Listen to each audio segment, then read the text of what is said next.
Dodger Baseball.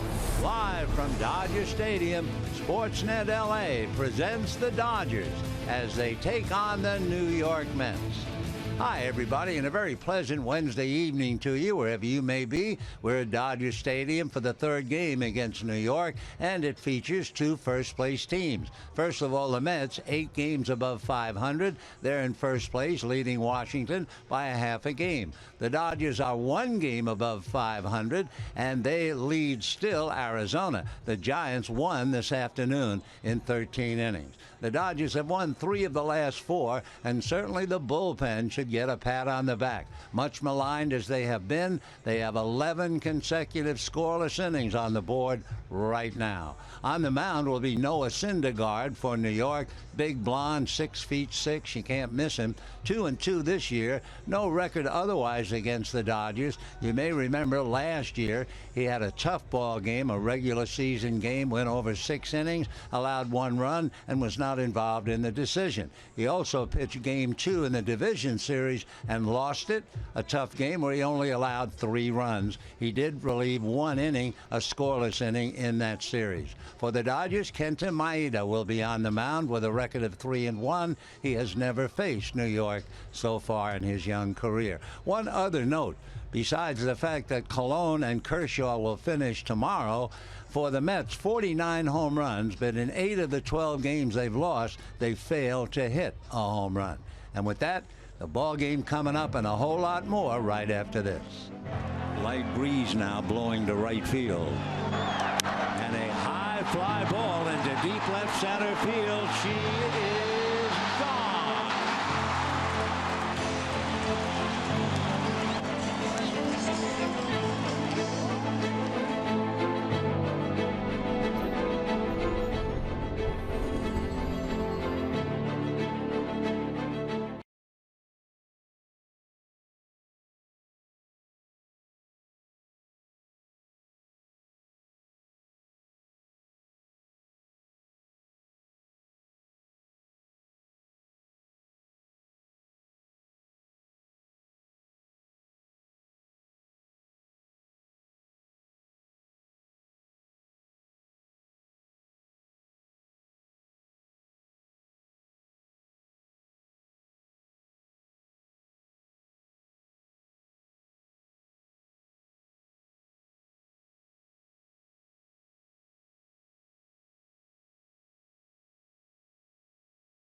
Very pleasant Wednesday evening to you, wherever you may be.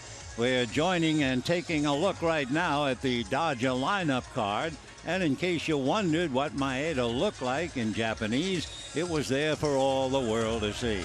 Contrasted here, Maeda's about 5'11", 155 pounds. Meanwhile, Noah Syndergaard is 6'6", 240 pounds. So it's not a wrestling contest. And for Terry Collins, he's going to send out another solid lineup, leading off with one of his better pitchers.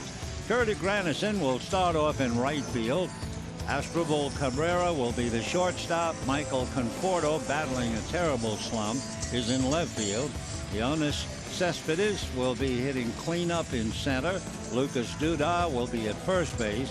Neil Walker, who's been out with a sore shin, he is going to be playing second base tonight. Then you have Eric Campbell, who played first last night, moving to third. Rene Rivera will be catching the pitcher, batting ninth, Noah Syndergaard. So Kenta Maeda, with a record of 3-1 and a dazzling earned run average of 1.6. In 3 starts here at Dodger Stadium, he's 1-1 and an earned run average of 2.2. He ranks among the major league leaders in ERA, walks, hits, and pitching in innings, and opponent's batting average, just 191. So Granderson, who tried to bunt for a base hit last night as a pinch hitter, the infield is back. They load up the right side. Curtis takes off speed outside, and we're underway. 1 ball and no strikes. Granderson is struggling a bit over the last 10 games, hitting just 143. That's 5 for 35. The 1-0 pitch on the way. Kenta ready. Back he comes. Drops a breaking ball at 71 miles an hour. That's his changeup with a little hook at the end of it. Granderson opening up games 37 times with a home run. The Curtis waiting. Now the 1-1 pitch on the way. Maeda's fastball is popped up into the blue. Coming back behind the plate is Grandal, right at the screen, and drops it. So Grandal got his glove on it. Maybe took his eye off the ball for a minute to see where the screen was and where the opening was. He's right over, has it right there, and it just popped off the mitt. So Grandal didn't look like he was very embarrassed, and he goes back to his position. So now it depends on what Granderson does right now. 1-2 pitch on the way, a swing and a miss, so forget about the foul that was dropped. So Granderson continues to struggle. 1 out. We'll take a look at the Dodgers defensively, and they shape up this way with the leather: Gonzalez and Utley, Seager and Kendrick, with Crawford, Peterson and Puig, and Grandal handling Maeda.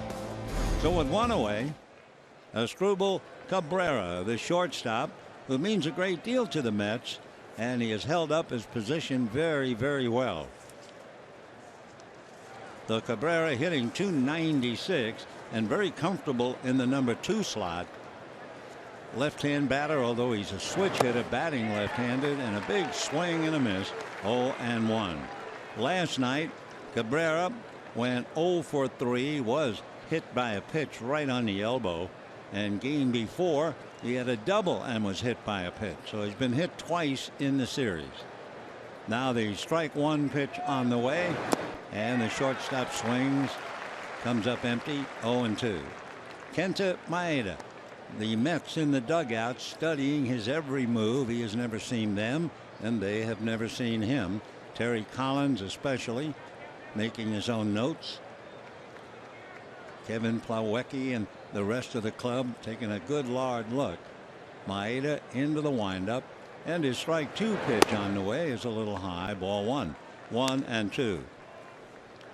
So Kenta Maeda opening up the game. 63 degrees, no breeze, no wind, very comfortable, and that canopy of blue overhead. Now the 1-2 pitch in the way. Here comes Maeda, and a fastball is lifted into right field. Puig lost it, now comes over to his left and makes the catch. You talk about not getting a jump on the ball. he never moved for a few seconds. Utley kind of ran out into right field and pointed at the ball, and I think he helped Puig on that play. So 2 down here in the first inning, and now Michael Conforto coming up. Very talented young outfielder who's doing very well, hitting .310 against right-handers. His average is at .280, so you know he was higher than that. He has 3 hits in his last 33 at-bats. Maeda ready, right side of the infield loaded up, off-speed pitch at 70, in for a strike. He threw one at 71 for a strike earlier. 2 out first inning, no score. Now the strike 1 pitch on the way, and that's a fastball, slow roller to the right side. The middleman makes the play. That's Kendrick, who's the third baseman, but when you load up the side, he's the middleman. So a very easy inning for Kenta Maeda, and at the end of half an inning, no score.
Roberts posting his lineup card, so we might as well take a look at it ourselves.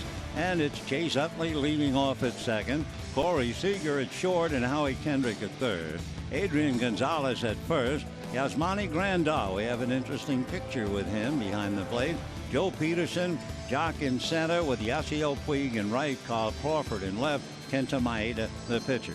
We were talking about Yasmani Grandal and that foul ball, and it was really an optical illusion as he went back.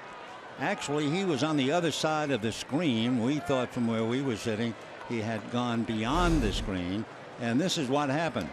He's going to reach out, but he's still behind the screen, so he pushes the screen in a little bit, still pushing, and it goes off his glove and then goes back into the stands. So no error charge.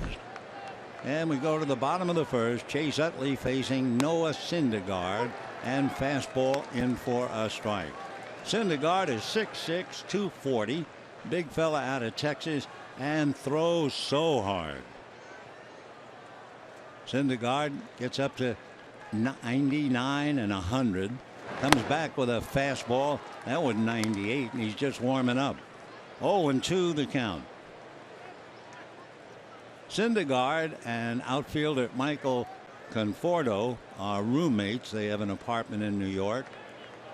So Conforto was struggling, and Syndergaard trying to carry the load for the moment. The next one is low, 1-2 the count. Syndergaard didn't want to play baseball, not at all. He loved soccer, and interestingly enough, his mother made him play baseball. In fact, they had a big argument over soccer versus baseball, and she said, all right, play 1 year. So he played 1 year, and he said, that's it. And she said, no, I want you to keep playing. Meanwhile, a drive into right center, flagged on the dead run by Granderson, and we have one away. Take a look at the Mets now defensively after Granderson made a nice play. On the infield, Duda and Walker, Cabrera and Campbell, Conforto, Cespedes and Granderson, Rivera behind the plate, and Syndergaard on the mound. So Utley hits it hard, lines out to right, and the batter now is Corey Seager, hitting .264, 10 doubles. Left-hand hitter has a look at ball one, 1-0. As Syndergaard said later on in retrospect, I'm glad my mother made me play, even though I argued like heck I didn't want to play baseball. The next pitch is off the plate to Seager, and that runs the count 2-0 on a 99-mile-an-hour fastball. Syndergaard has a lot of gloves, and he has a name for every glove, believe it or not, named after old television characters. That's low, ball 3, 3-0. He has gloves that are named like Lion to make him king of the jungle. He has one named Heisenberg after a television show, Breaking Bad. 3-0 pitch coming up. Big guy delivers, fastball jumps in there. He has another glove named Rick Grimes for The Walking Dead. He has another one called Drago. Remember Ivan Drago, the muscle-bound, blonde-haired Russian boxer in Rocky IV. Here's a 3-1 pitch, and that's taken for a strike. Well, what he has done, there's been so much talk about his gloves. Well, his mom is ill, autoimmune problem of some sort. So he's auctioning off the gloves and using the money to help in getting her well. 3-2 pitch on the way, taken for strike 3, called. So Corey Seager goes down. 2 down here in the first inning, and Howie Kendrick coming up. Fastball, and it was in there. Seager thought it was ball 4, but it was a good call. And we have 2 down. Howie Kendrick being moved around all over the place. Second baseman, little first base, third base, left field, and fouls off the first pitch, and the count 0-1.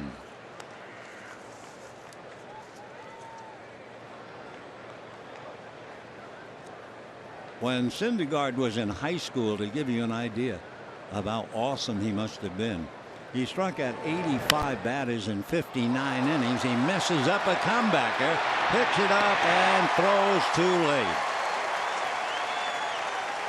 So Kendrick hit the ball back in one of those gloves which shall be nameless, right? You won't blame anybody connected to the gloves. He just touched it, and it spun out of the mitt, went behind the mound, and he threw far too late. So it should have been the third out. Will be an error, I'm sure, charged against Syndergaard. And that allows Gonzalez to come up with a man on base. So with 2 down, first inning, an error gives the Dodgers a little life. And here's Adrian hitting .281. Hitting far better on the road than at home. Dodgers, of course, have been far more successful on the road. And the first pitch off the plate, ball 1. Dodgers are still under 500 at home. 6 wins, 9 losses. When they're on the road, Dave Roberts sees them win 11 and lose 7. So Adrian waiting. Neil Walker is way out into right field on Gonzalez. And the 1-0 pitch on the way. Swung on, ground ball up the middle. Can't get it is Walker, and on his way to third. Going in safely is Howie Kendrick. So Gonzalez a ground single, and Yasmani Grandal will be coming up. So the error by the pitcher extends the inning. The Dodgers take advantage of it. And with runners at first and third and 2 down, the batter is Yasmani Grandal. Grandal, switch hitter, hitting left-handed. Doing the Mets a lot of problems with a .263 career average against the league, hitting .250. So Grandal with an opportunity now. First and third, 2 down, first inning, no score. Syndergaard, who's in trouble because of his own failure to handle the comebacker. Right-hander set at the belt, checks the runners. Here he comes, and the breaking ball drops in for a strike, and the count 0-1. Grandal has certainly checked the book on Syndergaard. A fastball, a hellish curveball. Add to that a very tough slider. Here's the strike one pitch on the way. Syndergaard at the belt, comes over the top, swung on and missed, and the count 0-2. That was the slider at 92. Can you imagine? Yeah. Thor, as he has the nickname, with that Norwedish Noah Syndergaard. He had the long blonde hair. And the strike two pitch on the way. There goes Gonzalez. It swung and missed at the plate. Down goes Grandal, and the Dodgers leave two. No runs, one hit, error by the pitcher, two left. And at the end of an inning, no score.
No score in the ball game. We have a moment.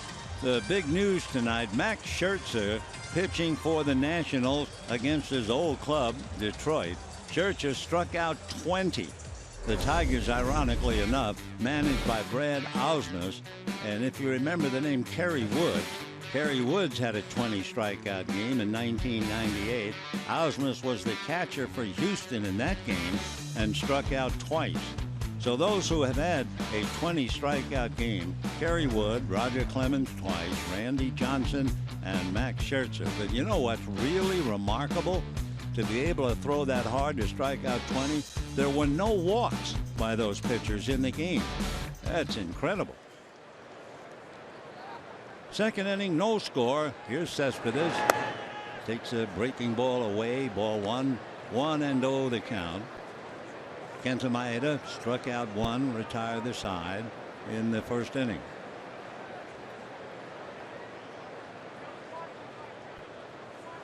Maeda into the windup. 1-0 pitch on the way, and that moves on the inside corner for a strike. 1-1. By the way, we want to take out a moment and salute a dear friend of all of us. Jerry Turner is the visiting clubhouse manager. He's been doing that for 25 years, and actually he's worked with the Dodgers for 38 years. Here's the 1-1 pitch, inside, ball two. Jerry a little under the weather. He's at Keck USC Hospital downtown, and we hope he'll get back to Burke soon. But the big thing is that we miss him. We send him our love and warmest wishes to get well soon. God bless Jerry Turner. Here's the 2-1 pitch on the way. Cespedes hits a one-hopper inside the right field line, down in the corner. Puig going after it, and Cespedes doesn't even bother. He just holds on. A clothesline throw by Puig to second base. Boy, if he is given an opportunity to throw, it is really a magical moment. So a shot down the line. One Cuban trying to stop another. even though he double clutched. There was no play at second, but he hit his man Seager right on the bag. Yes, he can throw exceptionally well. So Cespedes has single to right field, and the batter now will be Lucas Duda, who went to school here at USC, struggling for the last 2 weeks. His batting average is down to .234. Dodgers load up the right side. Duda, big left-hand batter, looks at a change, and that one misses. First time he's missed with that 71-mile-an-hour changeup. 1 ball and no strikes, no score, second inning. Giants won today in 13 innings. Posey walked with the bases loaded. He was 1 for 24 and walked on 4 pitches. The 1-0 pitch on the way. Another off-speed pitch at 71. This one drops in, so he balances his books. 1 ball, 1 strike. In that game, the Giants 5, Toronto 4, and it went 13 innings. No score, second inning. Cespedes at first, nobody out. Maeda at the belt lobs a throw over to first. Duda, big overpowering type hitter rather than hit and run. He has struck out 22 times. Cespedes does not run, at least he has not had a stolen base, so they don't figure they're going to see hit and run. The pitch low and inside, throw to first. Cespedes back in. And of course, that's ideal for a catcher to have a left-hand hitter. You've got a screen, and if that base runner is a little casual in getting back, you have a shot at him. Last night, Lagares was talking, tried to get back. His foot was on the bag, and then it slid off, and he was picked off. Now let's see, 2 balls and 1 strike. Duda waiting, no action on the bases, and the pitch is high. And again, off speed. This one's 72. So you have tremendous contrast here. You have Maeda, 5'11", 155. You have Syndergaard, 6 feet 6 inches, 240 pounds. One guy throws 100 miles an hour, and the other guy, the finesse pitcher, is throwing 71. Huge difference, and fun to watch and pointed out. All right, 3-1 the count to Duda. Since he does strike out a bit, and he has 7 home runs, we'll see whether they risk sending Cespedes on a 3-1 pitch. Maeda set at the belt, looking over, no action, and the pitch is low, ball 4. So Cespedes goes to second base. Duda draws the walk.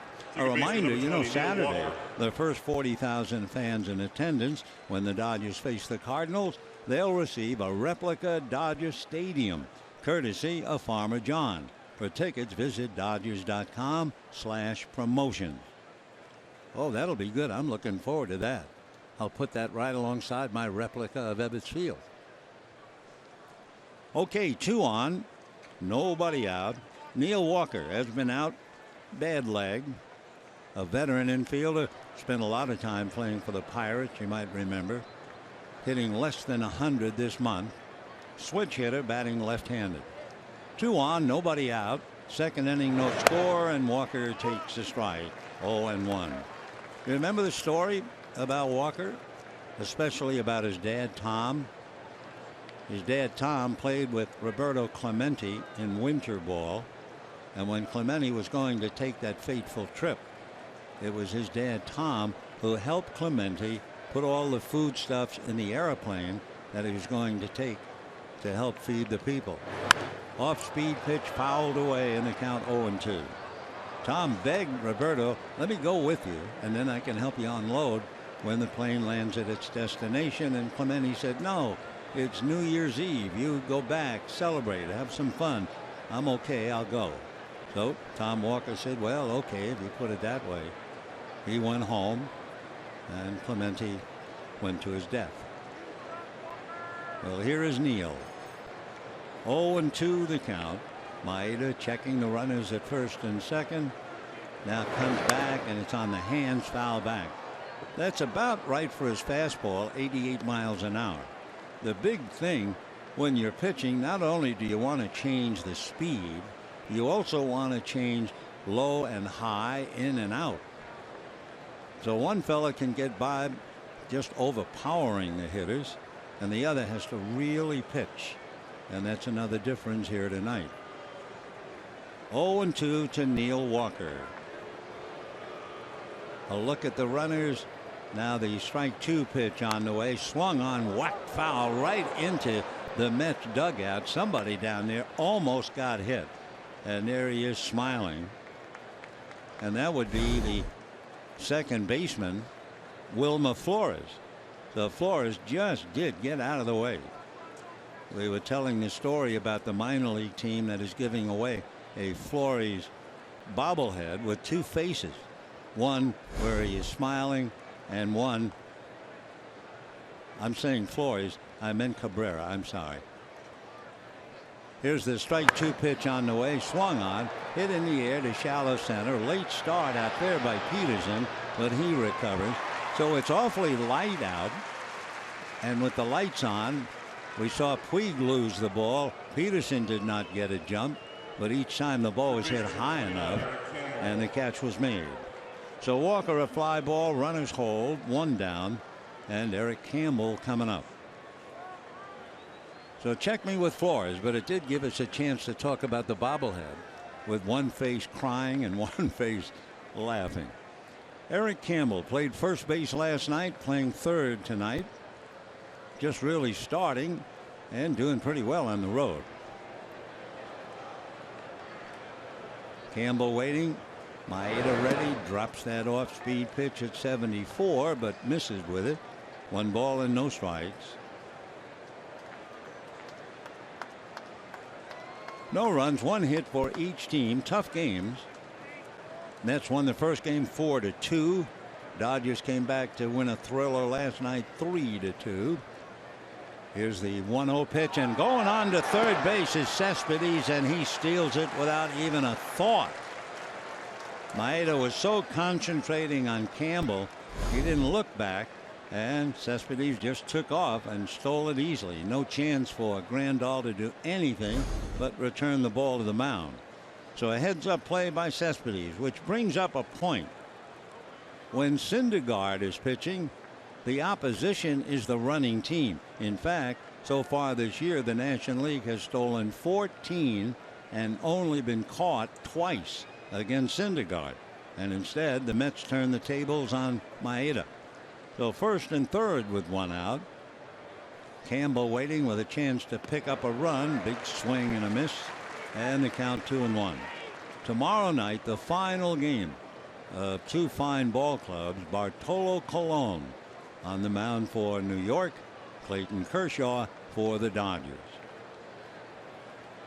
2 balls and 1 strike.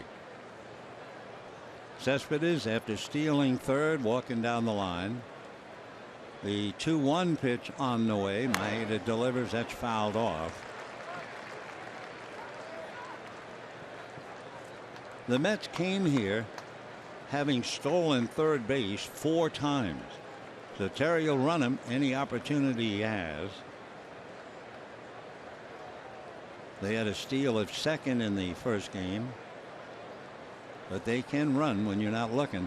And they just looked at the pocketbook of Maeda. 2-2. Campbell trying to pick up Cespedes from third with 1 out. And he takes just inside. Boy, that was close.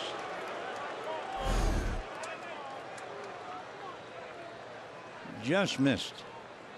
3-2 the count. Another good call by the umpire. Maeda heaving a big sigh. He's made 29 pitches, 19 in this inning. Grandal shuffling cards behind the plate. Now Maeda ready. 3-2 on the way. Swung on, slow roller to short. Seager goes to the plate in time, and they've got Cespedes. So instead of going for the double play, Seager threw to the plate, and he nailed Cespedes easily. So a nice play by the young shortstop. Instead of going for 2, he goes to erase the out. Cespedes just stopped, and Grandal tagged him. So there are runners at first and second on the fielder's choice. Cespedes erased, and the batter will be Rene Rivera.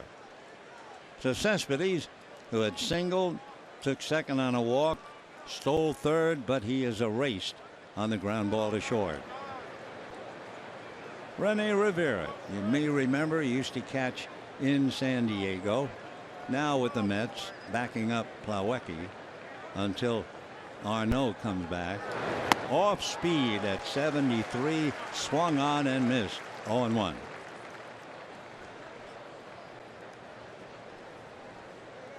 Two down, second inning, no score. Maeda trying to work out of a jam. He hit first and second, nobody out. Walker flied to center. Then Cespedes stole third, and then Campbell grounded to short. The out at the plate. Strike one pitch, another 73-mile-an-hour serve. So I think he's thrown one pitch at 88. Everything else in the 70s. Big slow rainbow drop in, and the count 0-2. Maeda again checking.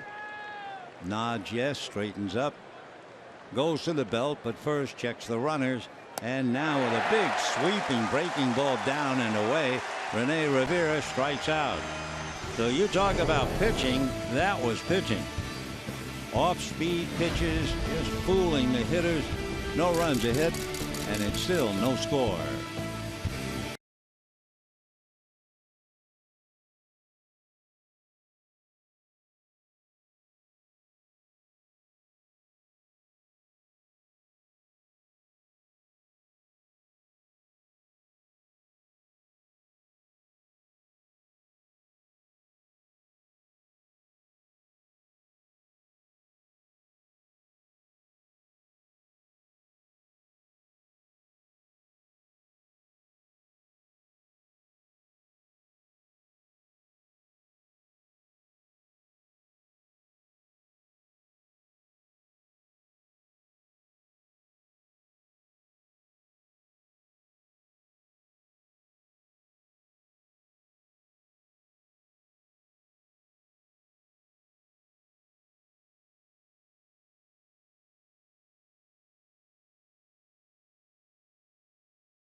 Ball game. Syndergaard versus Maeda. The Mets came close to scoring a run, first and third with one out, but Maeda hung tough. Meanwhile, Syndergaard on his own error then gave up a base hit, was in some trouble, and proceeded to strike out Grandal. So Noah getting ready. In talking about his various pitches, fastball, slider, etc., a lot of players call the curveball the hook. Terry Collins calls it the hook from hell. It must be a very vicious pitch. Fastball on the outside corner at 96, and he says hello to Jock Peterson.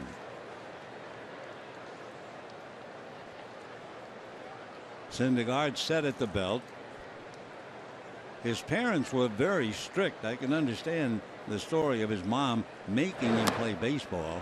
Half swing, fooling Peterson, and the count 0-2. In fact, he said that Syndergaard, if I made a B, I was pretty afraid to come home sometimes. But it certainly paid off. Mom not only bearing down on him athletically, but also in his studies. Strike two pitch on the way. Peterson looks, and that is strike three called.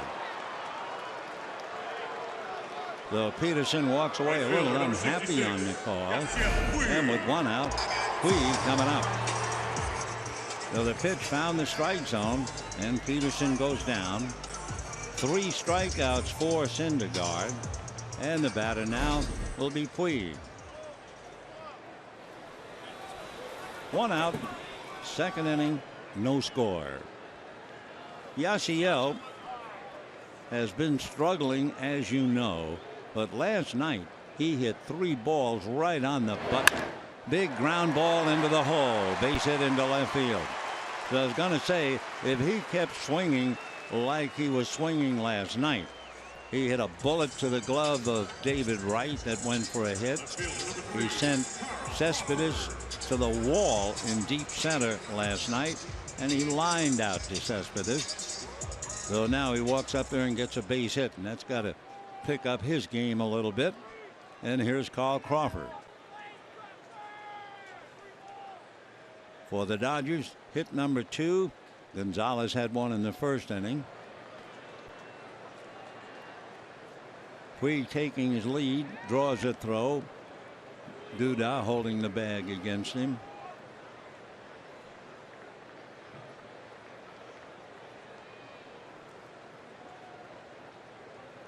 Yasiel 1 for 2 in stolen bases. Syndergaard at the belt. Noah ready. Still looking now to the plate. Comebacker right by the mound. Smothered at second base for a force play.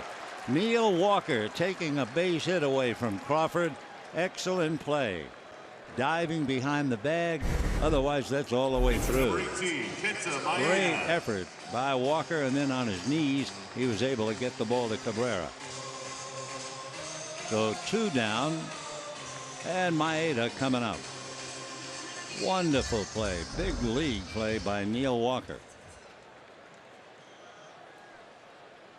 Maeda trying to make contact, and that'll be a challenge against Syndergaard. He's 1 for 11, being a home run.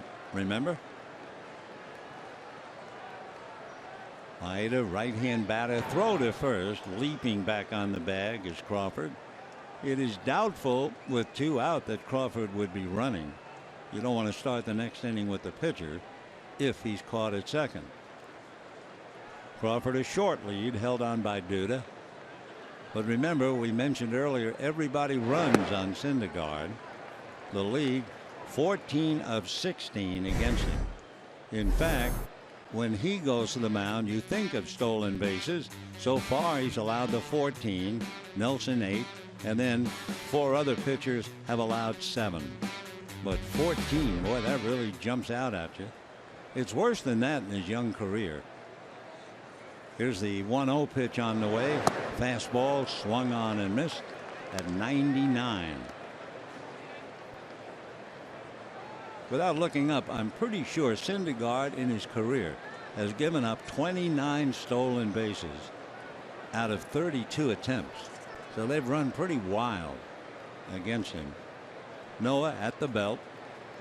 The 1-1 pitch on the way. Syndergaard, another fastball at 99, but low. Do they throw 99 in Japan? I don't think so. Not when we were over there. I know I never saw a Japanese pitcher throw that hard. 2-1 the count. Syndergaard taking dead aim. Maeda waiting at the plate. Fastball grounded to the right side. Walker is up with it. Not bad to make contact. Maeda grounds out on a 99-mile-an-hour fastball. No runs a hit. A man left. Great play by Neil Walker. We're scoreless at the end of 2.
Ball game starts off very well. We've had a dazzling play by Neil Walker to get a force play. We had Cespedes steal third to no avail, and we roll along into the third inning. Kenta Maeda will be pitching to Syndergaard, Granderson, and Cabrera. Syndergaard is not much of a hitter. He might be 6'6", which means he gives you a big strike zone. 0 for 8, and he has struck out 6 times. Maeda delivers, and there's a high fly ball. Puig started in. He goes back to the track at the wall. It is gone. 0 for 8, 6 strikeouts, and he hits a home run. 1-0 in favor of the Mets. Now the Mets down in the dugout. First of all, as Bartolo Colon hit one this year, the one miracle after another. Watch the helmet, and you see immediately Cabrera, who is the helmet butler. He does that for every home run. He takes the hitter's helmet off. He's been doing that since he was a kid. So Syndergaard, of all people, hits a home run, and Maeda goes, phew. Now he works on Granderson off speed for a strike. So if you're up there long enough and you swing enough, once in a while something good might happen. The strike one pitch on the way, fastball sprayed foul. So Maeda has to be startled. It was a pitch up right out over the plate, and the big guy really got a hold of it. Carries it into the pavilion, much to the delight of his fans. That's Jacob deGrom. Steve and Matt's all thrilled. By the way, that's the second career home run by Syndergaard.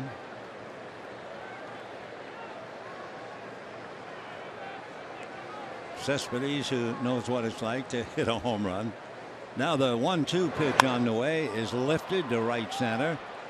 Peterson lost it. Here comes Puig over, and now Peterson makes the catch. They're having a lot of trouble out there. Peterson lost that completely. Puig has lost one. Peterson has lost 2, but they've all been caught. But Peterson threw his hands high in the air like help, and Puig was coming over to try and bail him out.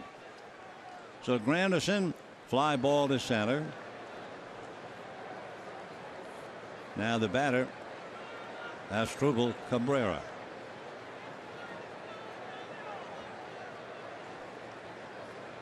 One out, one in. 1-0 Mets.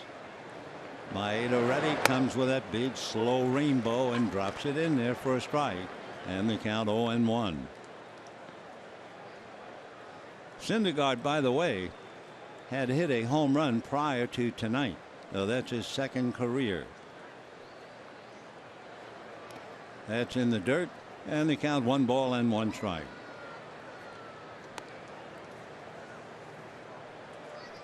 Maeda struggling a little bit. Now made 40 pitches with 1 out in the third.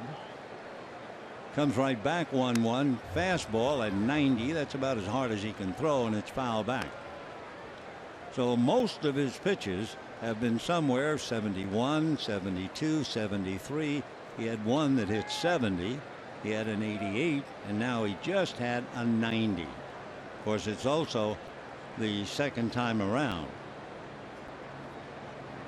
Kenta ready into the windup.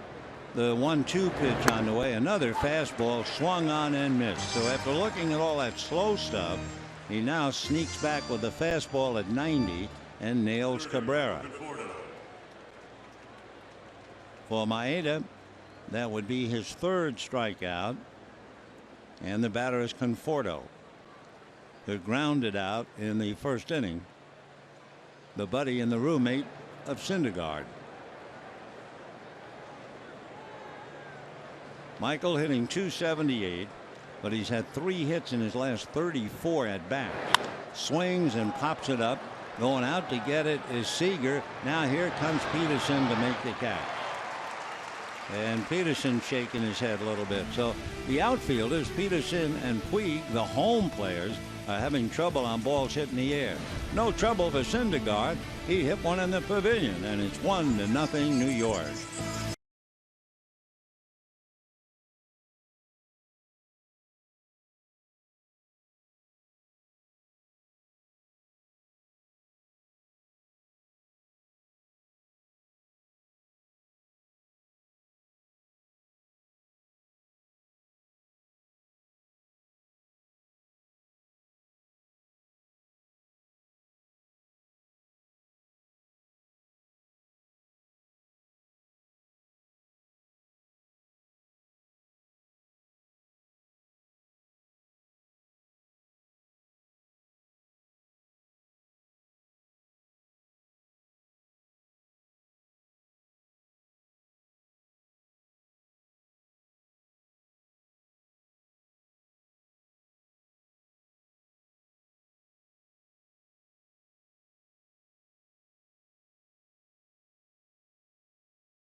The third inning, 1-0 in favor of the Mets. Noah Syndergaard hits his second career home run to give the Mets the edge.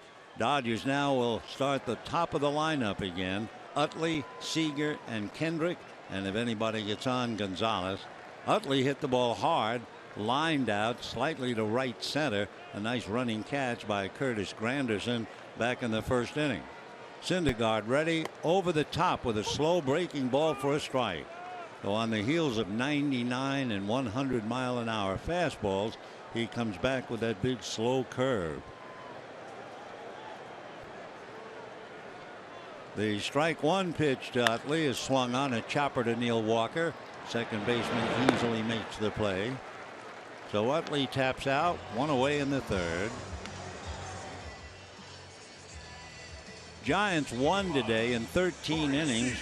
And Arizona has just lost. The Rockies beat the D-backs 8-7. So one away. Corey Seager struck out in the first inning, made a heads-up play, disdaining the double play and throwing to the plate to save a run back in the second inning. 0-1 the count. That was another 99-mile-an-hour fastball.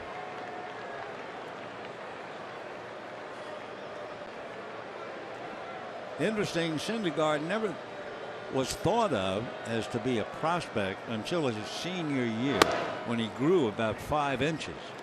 All of a sudden he was 6'4" in his senior year, and he went to the weight room and immediately went from 80 miles an hour to 90 miles an hour in his junior year.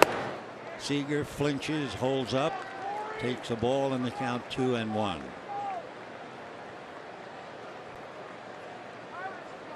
Syndergaard, very much of a pitcher, despite the fact he throws so hard. 2-1 pitch on the way. Fastball whacked into right field. Back goes Granderson, no doubt about it. Seager ties it up, 1-1.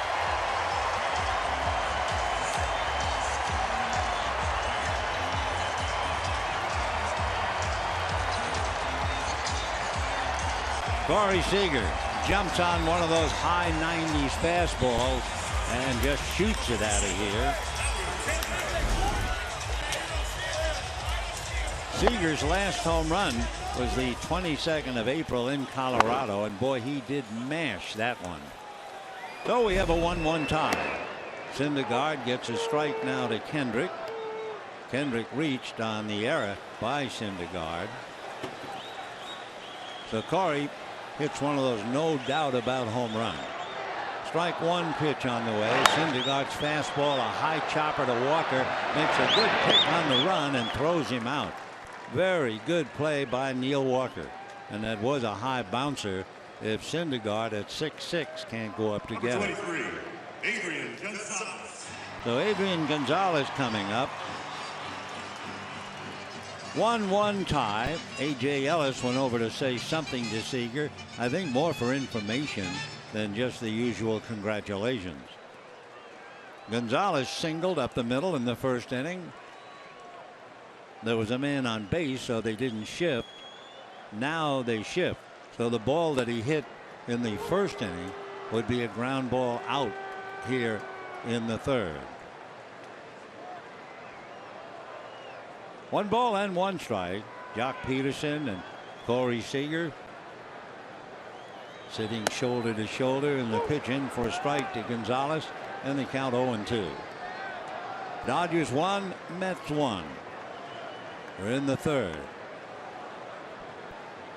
Syndergaard doesn't waste much time. He gets the ball and he's about ready. Strike 2 pitch on the way. Fastball down and away, and he hits 100 on that pitch. Ready to make his 38th pitch. He had an easy second inning. He made only 9. 1-2 to Gonzalez.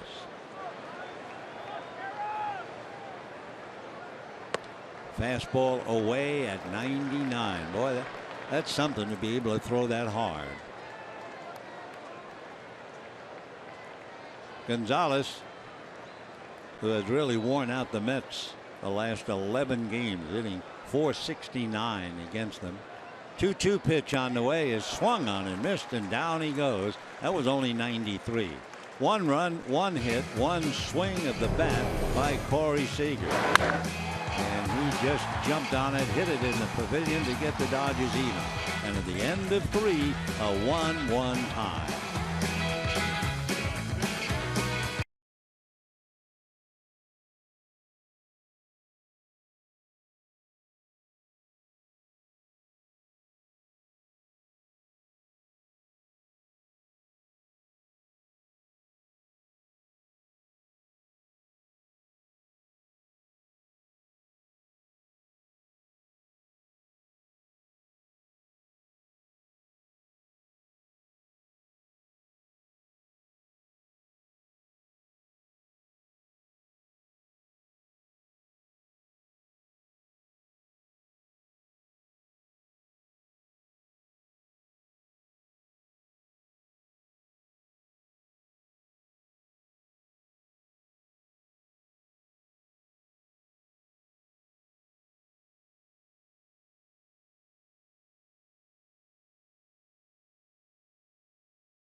Is brought to you by the Dodge Challenger. Test drive one at your local Dodge dealer today.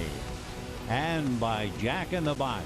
Taste the Bacon-licious sourdough bacon ranch combo. Only at Jack in the Box. 1956. The Dodgers finished the World Series, lost it, and then had a magical trip to Japan. The picture we're showing you, Big Don Newcomb with a Japanese player on each side. We were amazed at a lot of things.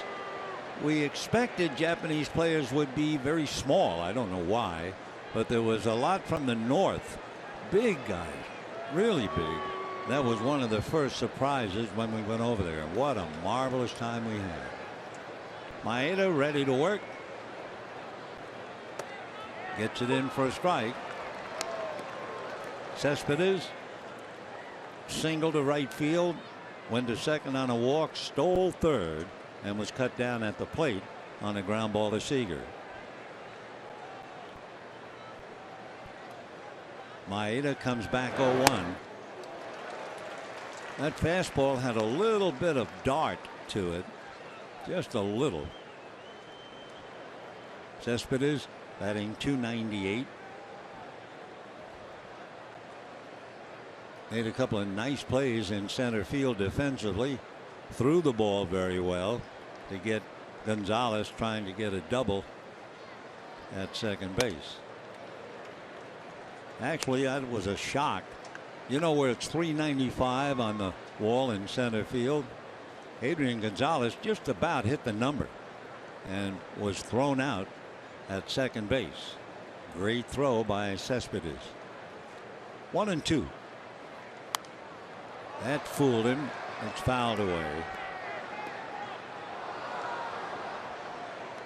So Maeda, remember, first time around was throwing 71, 72, tantalizing, but it was fooling the Mets. Now he's trying to change the pattern. He struck out Cabrera in the third inning, and now he's starting off throwing pretty hard with a slider on the last pitch that had pretty good jump to it. 1-2. Another slider, line drive caught by Maeda. It was not hit hard because as the ball was breaking, Cespedes was actually chasing it a little bit. A line drive finds the club, and we have one out in the fourth inning. The batter is Lucas Duda. We have a 1-1 tie here in the fourth. They're playing hard ball and they're playing tough. Duda walked in the second inning. Power hitter, has 7 home runs. Change up, popped up. Backtracking is Utley. Puts it away. Boy, it is amazing what that changeup can do, especially against a big hitter like Duda, who's looking fastball. He wants to hit it out of the park, and the changeup fools him and he pops it up. So Duda goes to school, even though he left USC. 2 down. Here's Neil Walker. Walker made a heads-up play on a ball hit by Crawford in the second inning.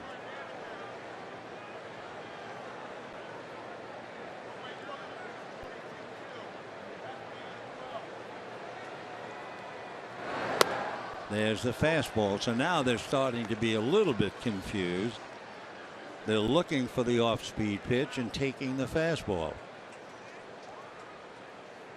With Syndergaard, the Dodgers are always looking fastball. 0-1. Little breaking ball to balance the count. 1 ball, 1 strike. Neil Walker had a wonderful career with the Pirates. The Mets sent Jonathan Neese to the Pirates, acquiring Neil. And he lifts one to center. Peterson has this one as the sky is darker now, and makes the catch. So a 1-2-3 inning, and that means after the home run by Syndergaard, Maeda bounces right back and retires 6 in a row. Hand holding for some and a 1-1 tie for the others.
The fourth inning in a 1-1 tie. Syndergaard, the Mets pitcher, hits a home run. Corey Seager hits one for the Dodgers, and we're 1-1 bottom of the fourth. Grandal, Peterson, and Puig in that order. Fastball and a drive, but not far, I don't believe, or is it? It is going to be over the wall. So Grandal jumps on the first pitch. Didn't sound like he hit it that hard, but the ball carried exceptionally well, and he'll take it to give the Dodgers a 2-1 lead. For Syndergaard, he came into the game having allowed only one home run. And the Dodgers have touched him for 2, and they lead him 2-1.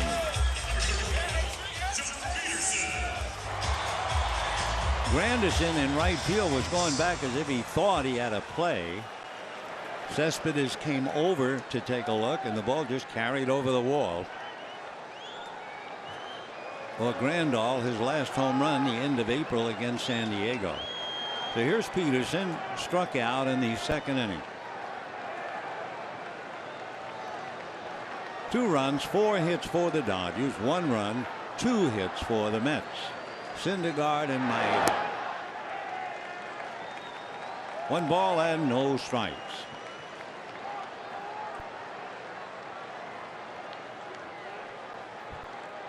Though putting on the gear, Yasmani Grandal. That's in the dirt.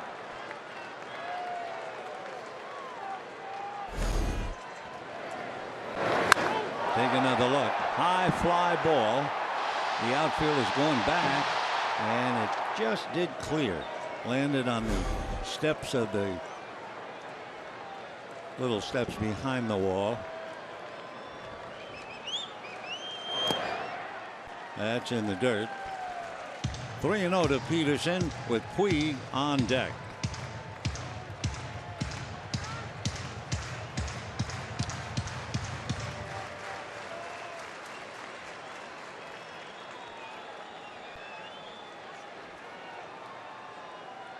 To Jock.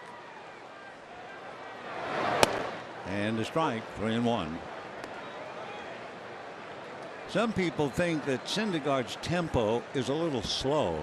Not badly so, of course, but for instance, one of his catchers, Kevin Plawecki, said he'd like to see Syndergaard speed up the tempo. Little chopper off the foot, no play, and the count 3-2. June of last year, June the 2nd, never in modern Major League history had a starting pitcher strike out double-digit batters, allow double-digit hits, and last fewer than 5 innings. It happened to Andrew Cashner going against the Mets, and the next night it happened to Syndergaard. And that's ball 4. Friends, don't miss the annual Freeway Series driven by Lexus. The Dodgers and Angels face off at Dodger Stadium Tuesday and Wednesday. For tickets, visit Dodgers.com/tickets. Talking about the Angels, they're in tough times right now with injuries. They're trailing the Cardinals 4-0 in the 4th inning. By the way, there was a mistake on that card. The games are Monday and Tuesday with the Angels. So here's Puig, single to left in the 2nd inning. Syndergaard at the belt and gets a strike at 99. In the game involving Syndergaard, he matched Cashner's feat in a 7-2 loss to the Padres. Struck out 10 and gave up 10 hits in 4 innings. Cashner struck out 12 and allowed 11 hits after 4 2/3. Fastball fouled away. Puig hit the ball hard on the ground into left field for his base hit. Two years ago, Syndergaard, that would be in May, he had a flexor pronator strain in his right elbow, which is a precursor to Tommy John surgery. but he overcame it without undergoing the knife. Peterson trying to do something in this kind of a spot. He's 1 for 2 in stolen base attempts. Home run and a walk, and now Puig trying to keep it going.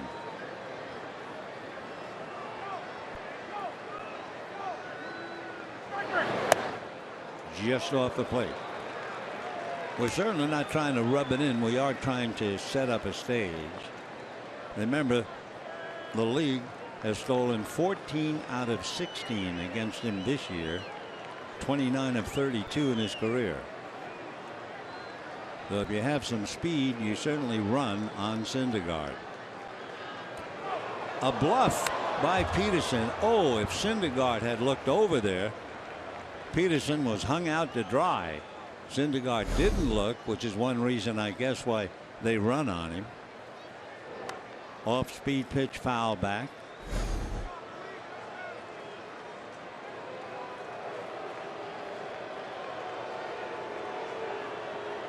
All right, Peterson living a charmed life over there. 1-2.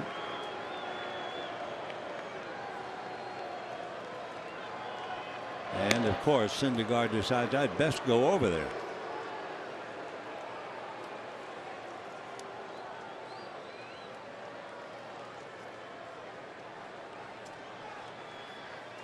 Two to 1 favor of the Dodgers.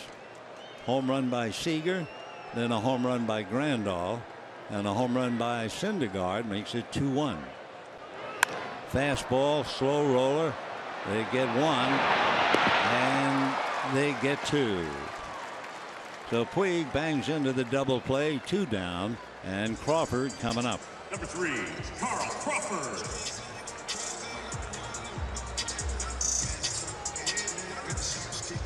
Crawford hit into a forced play in the second inning.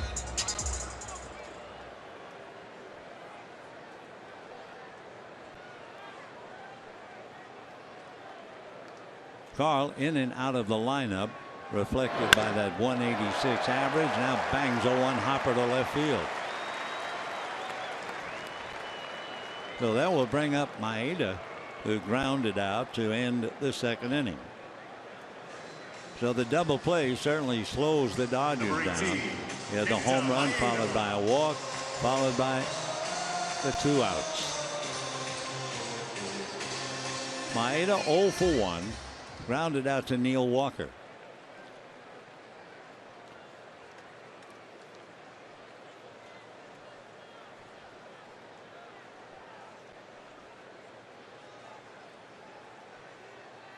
Syndergaard, you may or may not remember, pitched game 2 of the division series here last year.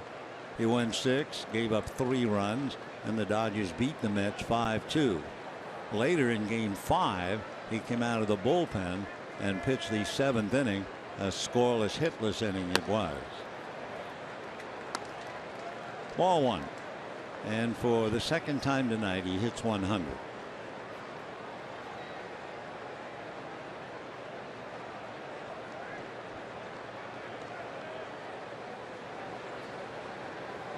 Check that glove again when we have a chance. Fouled away. He has a name on all of them, as we told you earlier, and the one he's using, it's Thor. What was Thor? The god of thunder? Okay. He has one lion, and that makes him feel like king of the jungle. 1-1. Little roller foul. There has to be a joke there somewhere. Are you Thor? No, this leg has just been bothering me for a couple of days.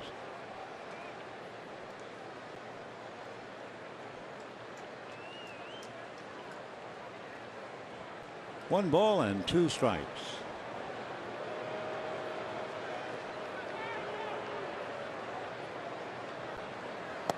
And big fastball at 99. However, the Dodgers get a home run from Yasmani Grandal, He also got a base hit from Crawford. And at the end of 4, as we take another look at the ride of the baseball, we have a 2-1 Dodger lead.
Dodger Baseball on Sportsnet LA is brought to you by your Southern California Toyota dealers.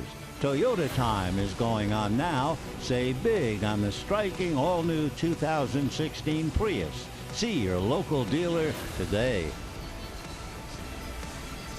2-1 Dodgers in the 5th. A look backwards to 1959, the World Series with the White Sox in the Coliseum. Crowds just under 93,000.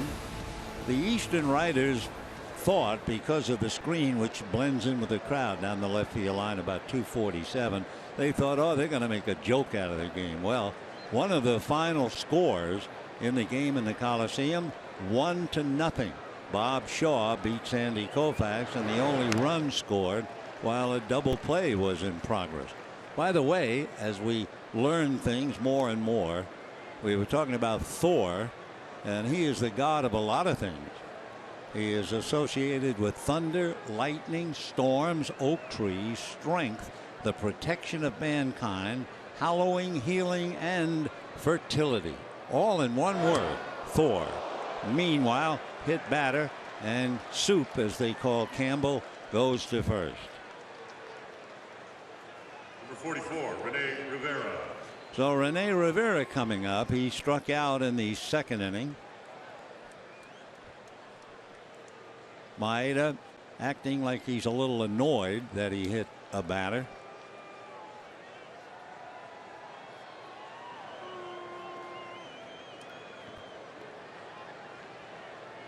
It would be his 3rd hit batter.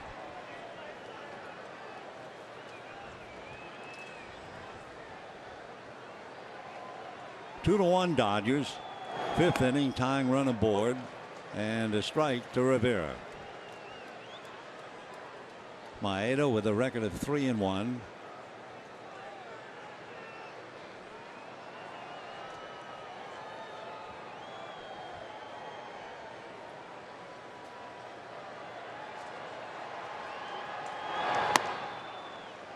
One ball, one strike. Tomorrow night, the concluding game of this 4-game series with the Mets. Bartolo Colon and Clayton Kershaw. Then the Cardinals come in for the weekend. And then Monday and Tuesday with the Angels. There goes the runner, off-speed pitch, and it gets away from Grandal. Head first into second goes Campbell. So he was going on an off-speed pitch, and he had the base stolen. Big, slow pitch. Then it got away from Grandal. But Campbell was going in head first and lost a chance of moving along. So he was going, so it'll be a stolen base. So the tying run is out there with Rivera, followed by the pitcher, and then Granderson.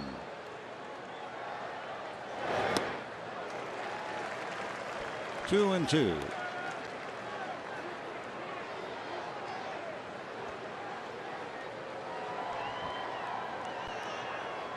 Tough game.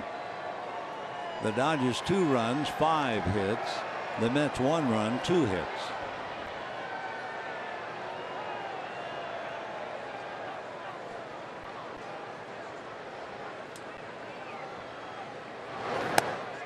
Just missed. So he goes 3 and 2 to Rivera.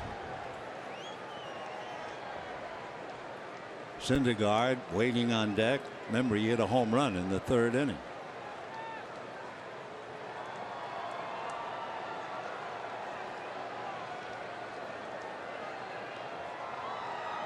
You're thinking about Syndergaard bunting, so this is a big pitch to Rivera. Tapped foul. Rene Rivera picked up his first hit as a Met with a 2-run go-ahead home run against Atlanta first week in May.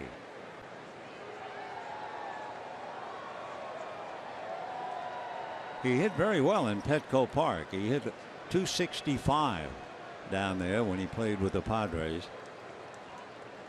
Big pitch for Maeda. 3 and 2.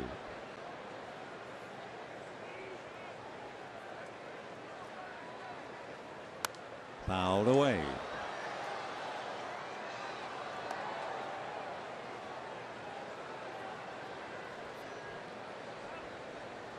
So Rivera hanging tough. Maeda now has made 61 pitches.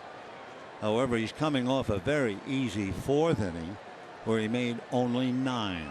And in the 1st inning, he made only 10. So at second base, Campbell, nobody out. 3 and 2 to Rivera. Breaking ball up for ball 4. So a hit batter, a stolen base, and a walk. And here comes Thor. Got a fastball, big and strong, hit it in the pavilion. His 2nd career home run. And as usual, Cabrera takes the helmet.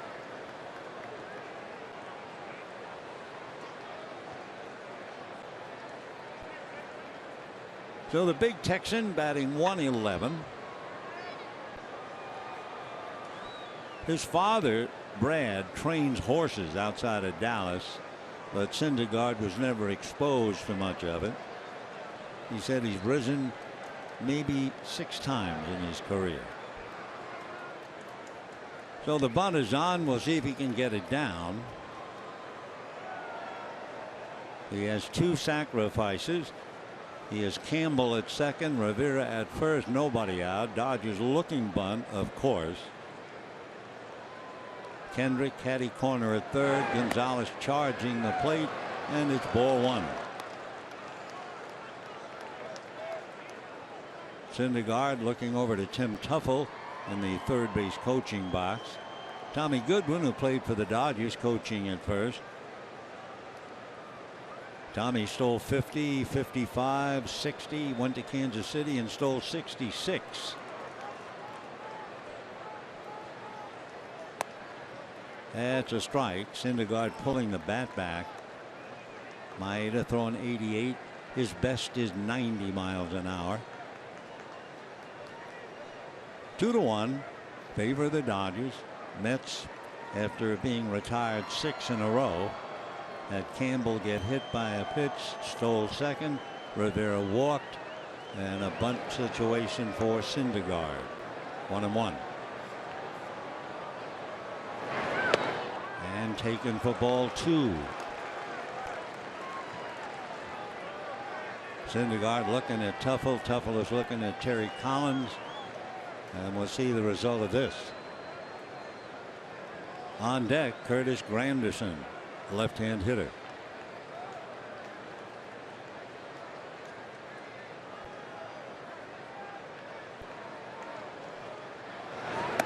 and takes what looked like a good pitch to bunt. Terry Collins wigwagging the sign somewhere, and then it's passed along by Tim Tuffle. Yeah, that looked like a lollipop to get the bat on. 2-2. Dodgers still look bunt.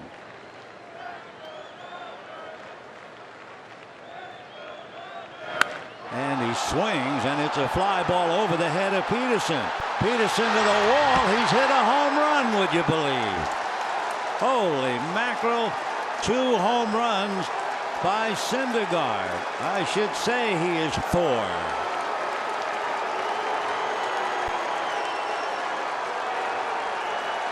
So a 3-run home run turns the game on its head.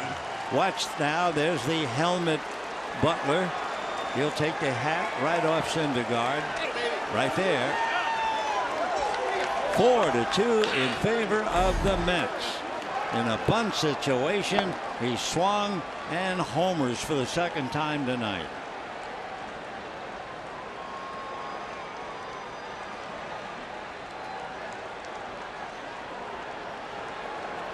Four runs, 3 hits for the Mets, 2 runs, 5 hits for the Dodgers. Here's Granderson. Ball 1 on the fastball. Oh, that's remarkable. He took that curveball that could have been so easy to bunt. Usually in a bunt situation, you don't see a curveball. It's a lot easier to bunt it than a fastball, which you have a tendency to miss or pop up. But he just took the curve, and then they let him swing. And he hits a 3-run dinger. What a great game. Off speed, in there for a strike. 1-2. Granderson struck out, fly to center.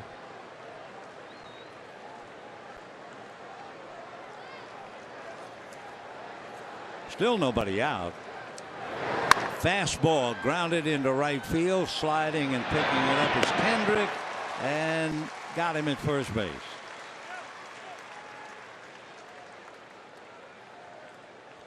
So we have 1 out in the 5th inning, and Cabrera coming up. Maeda came in with a record of 3-1, had allowed 3 home runs, and he's allowed 2 tonight to the pitcher.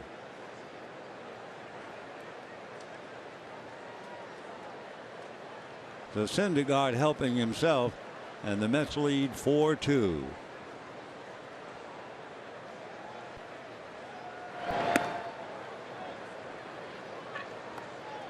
One ball and no strike. Cabrera flied to right, struck out. 0 for 2.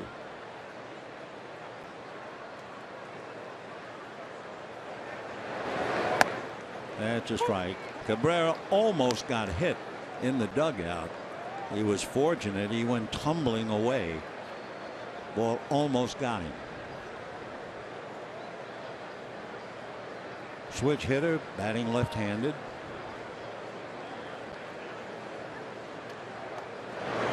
And that's pulled down the line, foul. He'll check the bat, see whether he might have cracked it or not. Apparently it's okay.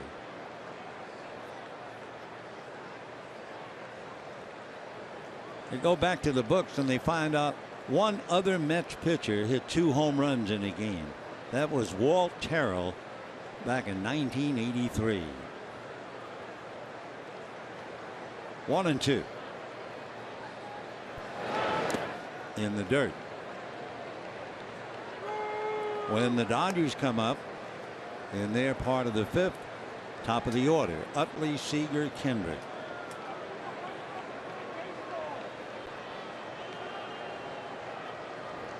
Maeda now has made 75 pitches.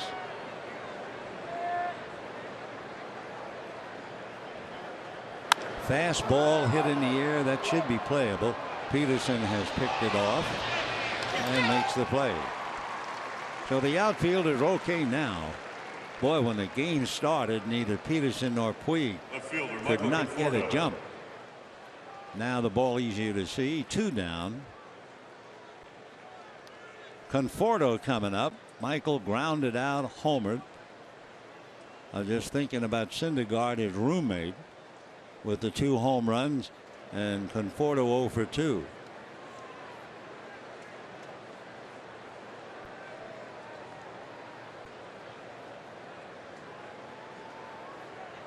Changeup at 70 miles an hour drops in there.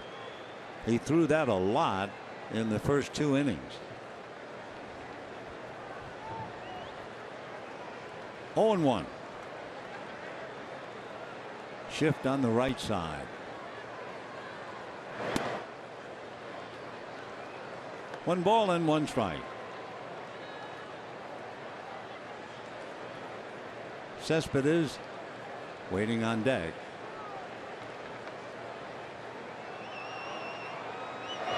Another change. He hasn't broken 70. He hasn't gotten down to 69, but he's been at 70 quite often.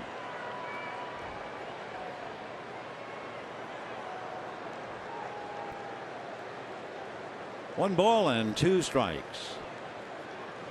Utley, Kendrick, Gonzalez on the right side. 1-2 to Conforto. Fastball jammed him, little foul. Here comes Seager, and it lands fair. So it landed just inside the foul line, and when you overshift, there's only 1 man on the left. Conforto hungry for a base hit. He had 3 hits in his last 35 at bats. Seager just couldn't get there. Actually, it looked like he slowed up a little bit. So perhaps Seager thought for a split second that was a foul ball. So it's a pop fly single, and that brings up Cespedes.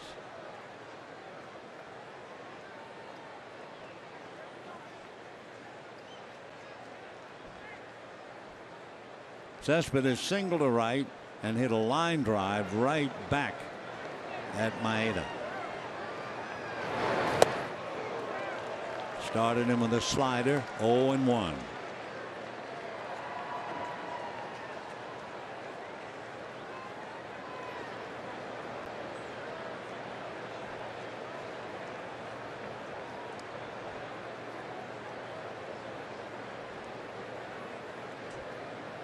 We talked about it the other night. Cespedes' family had a nightmare trying to leave Cuba. Usually you hear about a story in rough water and people falling in the water and things like that. His family was on a boat. Why they got where they were, they wound up on a desert island about 600 miles away from Florida. No food, no water, no shade, and they were just about ready to die. Ground foul. Chris Hatcher begins to warm up in the Dodger bullpen. In fact, it was so bad, Cespedes' mother went away from the group and lay down on the sand, just about ready to give up. The rest of them were saying their prayers. No hope. And out of the blue came a yacht. Saved his family, and they're all here. High foul. That one should carry back, and it does.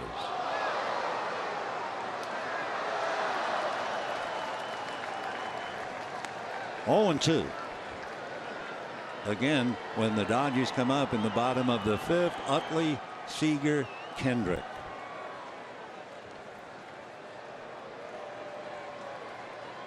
Utley 0 for 2. Seager has a home run. Kendrick is 0 for 2. Gonzalez 1 for 2. All right. 0-2 the count. Lucas Duda on deck. Slider fouled away. That slider with a good break to it, and Cespedes has a tendency to go after it.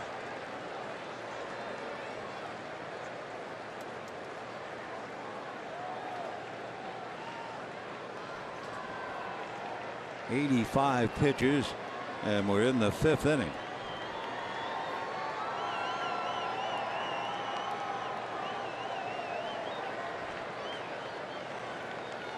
Maeda here in the 5th inning. It's become the hardest inning for him because of the hit batter, the stolen base, the walk, and then the home run. So this will be his 34th pitch of the inning.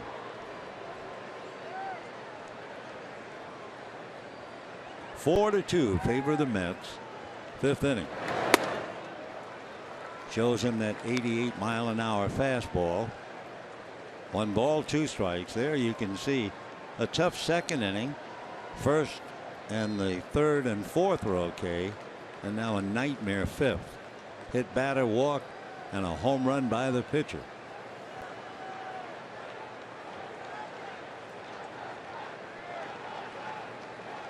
See where Grandal is. You look slider. Instead, it came right down the middle.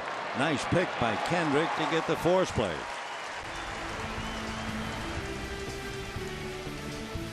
Syndergaard, Thor, 2 home runs, 4 runs batted in, and he leads the Dodgers 4 to 2.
Now Noah Syndergaard driving in all 4 runs and leading the Mets to a 4 to 2 lead. Bottom of the 5th inning, Chase Utley, Corey Seager, and then Howie Kendrick.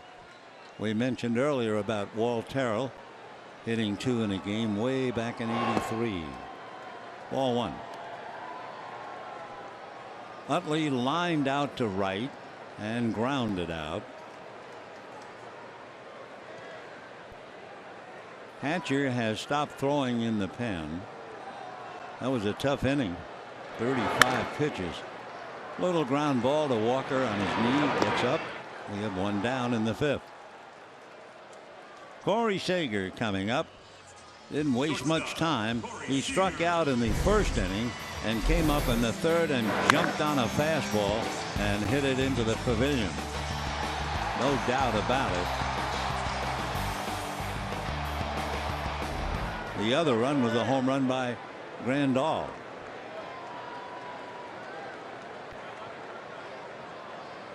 And ball 1.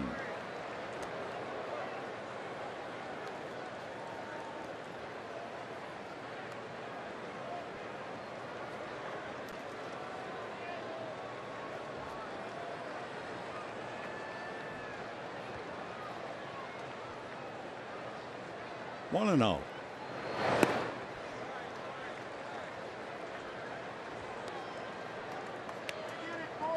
Syndergaard has made 60 pitches. Maeda has made 87.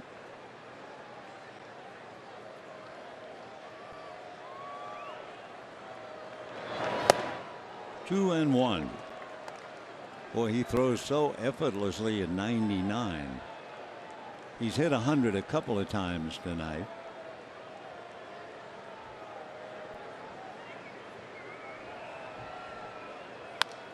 Little ground ball coming back to get it as Cabrera backhands and throws him out, and we have 2 down. Third baseman. For the Dodgers, you have the 2 home runs by Grandal and Seager. Otherwise, Syndergaard has kept the ball on the ground. 1 ball in the air that was at least out to right field. Howie Kendrick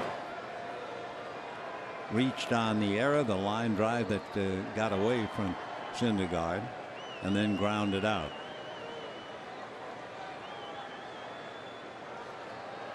One ball and no strikes. Fastball. Whoa, what a play by Duda. That was on the way down the line for at least a double. Lucas Duda takes an extra base hit away from Kendrick. Just comes with that big magical glove. Short hops it, and that's that. Still 4-2 Mets.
'63, Sandy Koufax no-hit the San Francisco Giants and beat Juan Marichal, by the way, by the score of 8-0. Pretty good year for Sandy that year. 25-5, an earned run average of 1.8, and all he did was strike out 302. Let's go back to this one.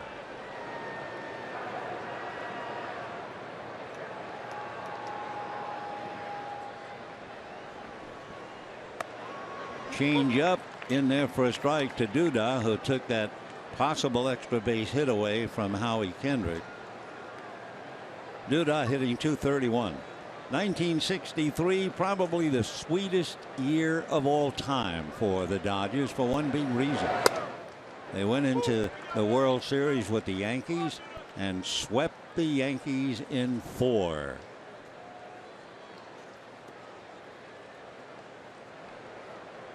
(0-2). Duda has walked and popped up. Off speed, a one-hopper off the glove of Adrian Gonzalez and rolling out into right field. So Duda gets a base hit to open up the 6th inning. Second baseman Neil Walker. Adrian, a diving try off the glove and deflected away from Kendrick, so he couldn't back up and make a play. Walker twice flied to center. And the Dodger bullpen will get busy again because Maeda's up to 90 pitches, and for the second time Chris Hatcher answers the bell. Remember, the Dodger bullpen has a string going, 11 consecutive scoreless innings. Ball one.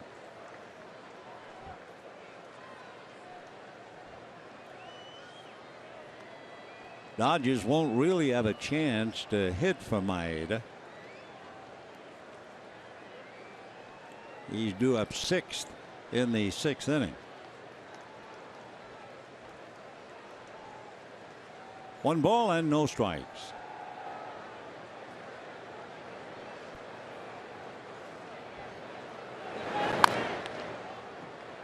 One and one. Neil Walker, a Pittsburgh kid, used to go to Three Rivers Stadium and dream about being a Pirate, and wound up living the dream.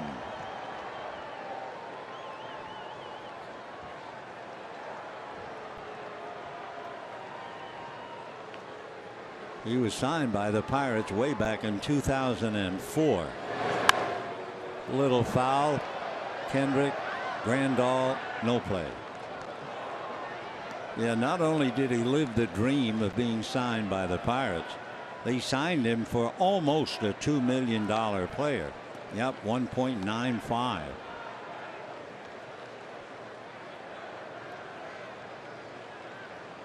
He's made a lot of money with the Pirates, and he was well worth it.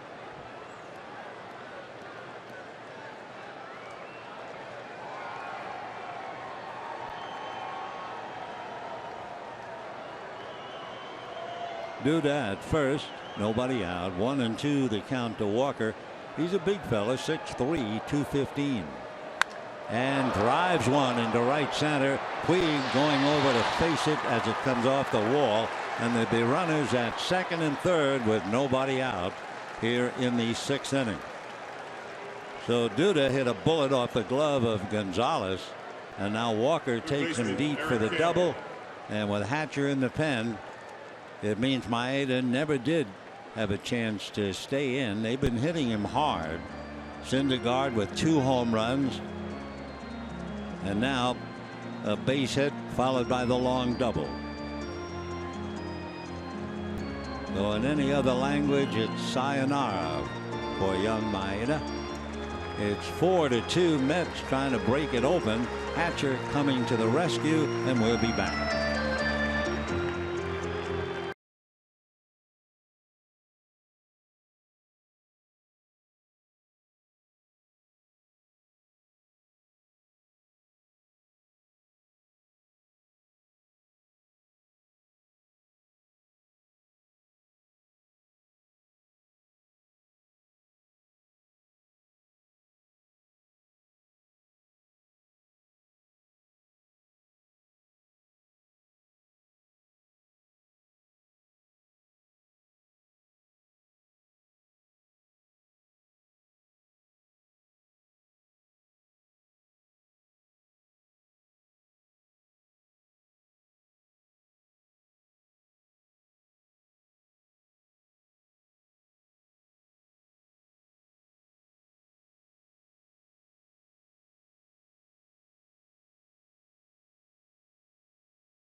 Chases Maeda out of the game. And by the way, Neil Walker, who hit the double, was in an 0-for-22 slump when he drove it up the alley, knocking Maeda out of the game. So 6 hits, 4 earned runs.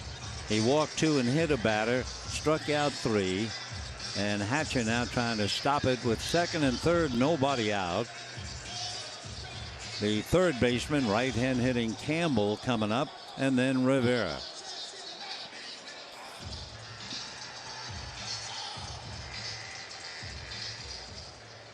Remember, of course, it's putting it tough now. The Dodger bullpen done very well of late.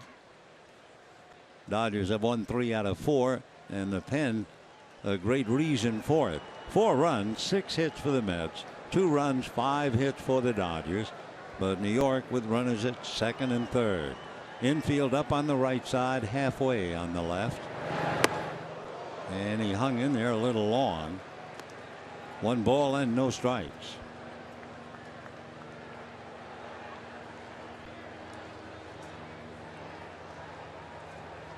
Campbell played first base last night, third base tonight.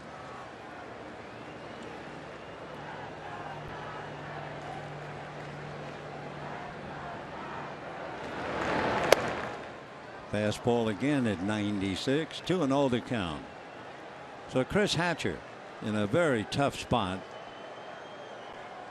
Second and third, nobody out, trying to ride to the rescue. He has the bottom 3 in the lineup.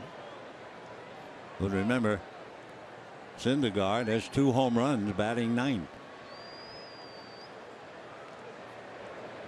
And looking for something else. In there. So 3 pitches, all at 96, and the count 2-1.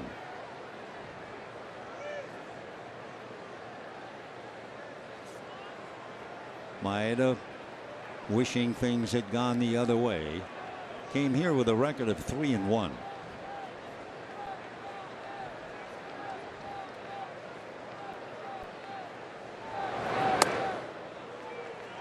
Three and 1 now with first base open.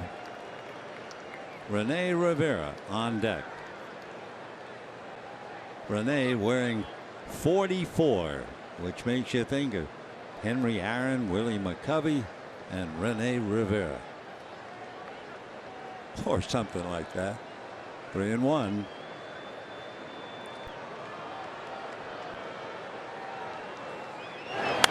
Fastball popped in the air. Gonzalez coming down the line, makes the catch in foul ground. Oh, 1 away. Catcher Rene Rivera. So Rene Rivera coming up. Rene struck out and walked. Playing tonight, giving Kevin Plawecki a little rest. Plawecki probably in there tomorrow.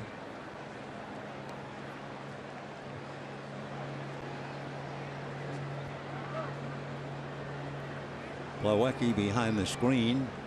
Meanwhile, here's Rene Rivera. Big spot for him. Second and third and 1 out. Grandal out to talk. Mets scored in the top of the third. Dodgers came right back with a run in the third. Dodgers picked up a run in the fourth to lead 2-1. And that man Syndergaard, who had homered in the third, hit a 3-run home run in the fifth against Maeda.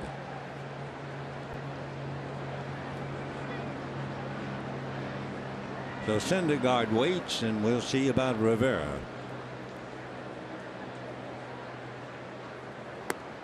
Starts breaking ball off the plate. Slider. 1 ball and no strikes.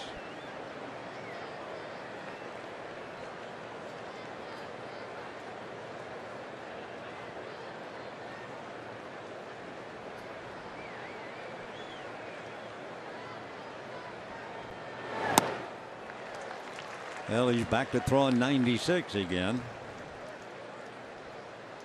1 ball, 1 strike, 1 out. Runners at second and third. The Mets trying to open it up. They lead 4-2. They have Duda at third, Walker at second, and 1 out. Outfield shaded a little bit towards right field. A gap in left center, and they give him all of left field. They don't feel that Rivera can pull the ball down the line. Certainly not against Hatcher throwing 96. So we'll see. 1 ball, 1 strike.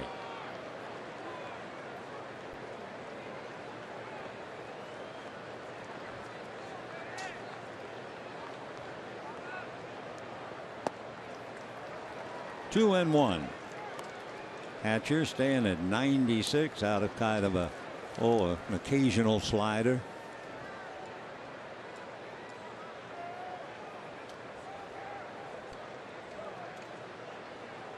Rivera was signed by the Mets back in April as a free agent.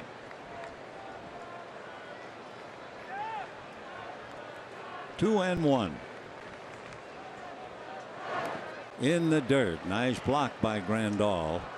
3-1. Duda, who singled off Gonzalez's glove, is at third. Walker, who doubled to deepest right center, is at second. And Hatcher in relief of Kenta Maeda. 3-1 to Rene Rivera.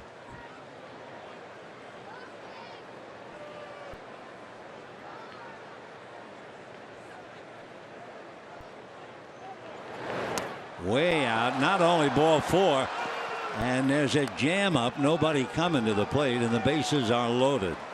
At second base, Walker almost ran to third and then recovered. So on ball four, it got away from Grandal in the dirt. However, the run is held.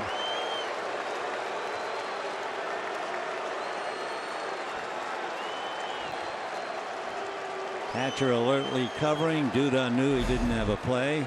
So the bases are loaded with one out. And here is Syndergaard. Home run, Syndergaard.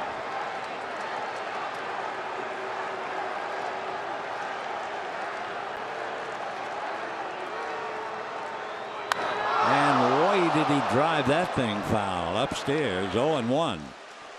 Let's take a look at both home runs.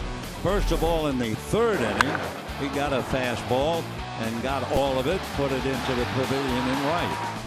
Then he came up in the fifth inning with two on, and that time with a breaking ball, hit it the other way as Peterson tried to climb and take it away from him.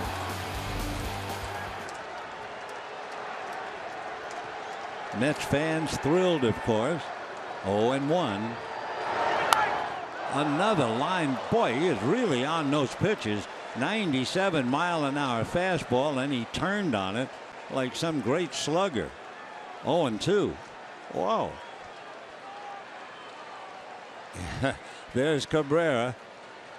Almost got hit by a foul ball.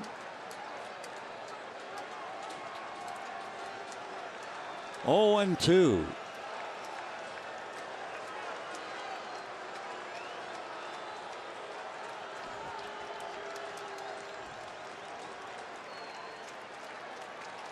Bases loaded, one out, 4-2 Mets. We're in the top of the sixth inning.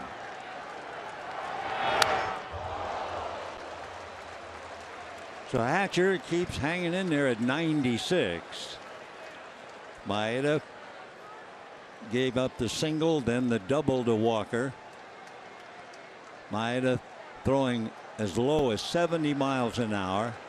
His high basically 88. I think he had 190 mile an hour. Matz and DeGrom enjoying Syndergaard's third at bat. 1-2. Waiting on deck, blowing bubbles, Curtis Granderson. 4 runs, 6 hits for the Mets, 2 runs, 5 hits for the Dodgers. The Mets have 2 home runs and a double. The Dodgers have 2 home runs and the other singles. So Duda is at third, Walker is at second, and Rivera at first. 1 ball and 2 strikes. 1 out.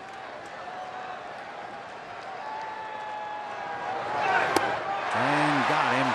A 96 mile an hour fastball up. So reality finally comes back as Syndergaard strikes out. 2 down.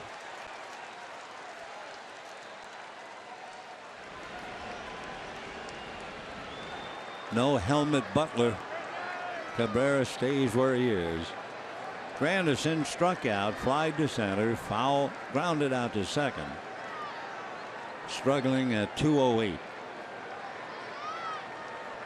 This month has not been the merry month of May at all for Granderson. Strike. Granderson 0 for 3 tonight, so he has now had 5 hits in his last 38 at bats.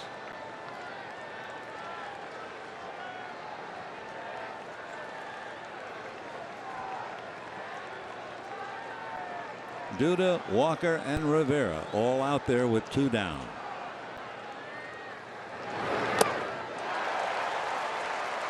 Oh, and 2. Hatcher came in with runners at second and third, got Campbell to foul out, then walked Rivera 3-2, then struck out Syndergaard, and now goes all the way with Granderson, who has 6 career grand slams. Last one in April against Atlanta. 0-2.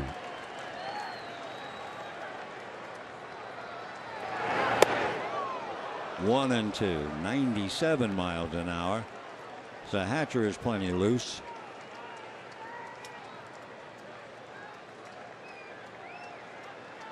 Again, it brings up the difference with guys like Syndergaard throwing 98, 99, Hatcher throwing 97, and Maeda throwing 70, 71.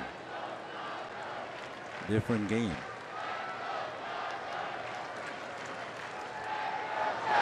Fastball pull foul, and another 96. Adam Libator begins to loosen up in the Dodger bullpen.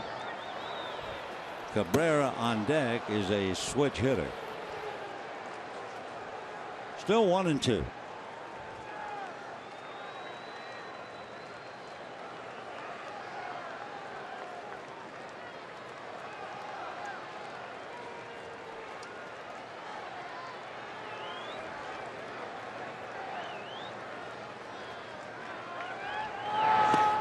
Check swing, strike 3.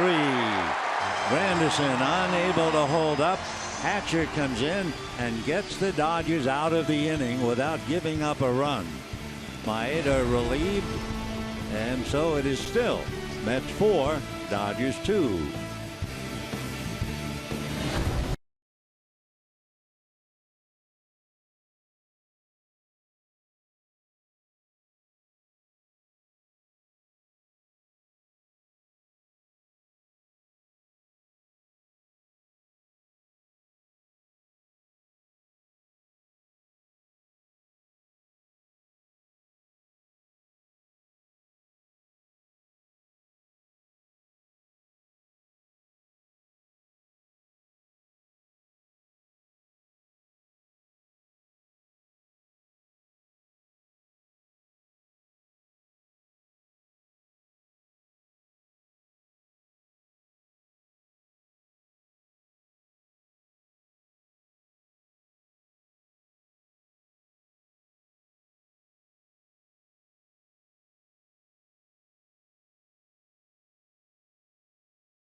Cricket Wireless. Cricket, something to smile about.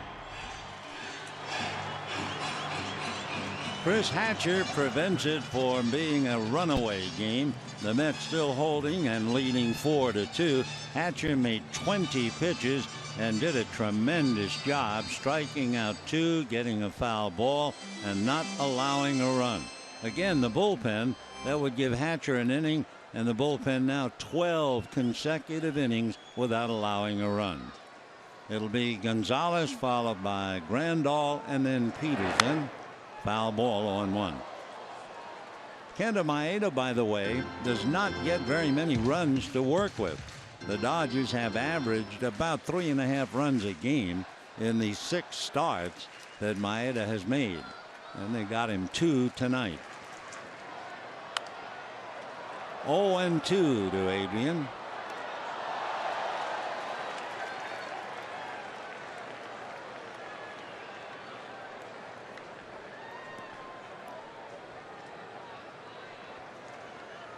Oh, 2. Trace Thompson, who had 2 home runs in the last 2 games, will go down and loosen up at a batting cage. He did it last night and then came in and had the game winner. No balls, 2 strikes.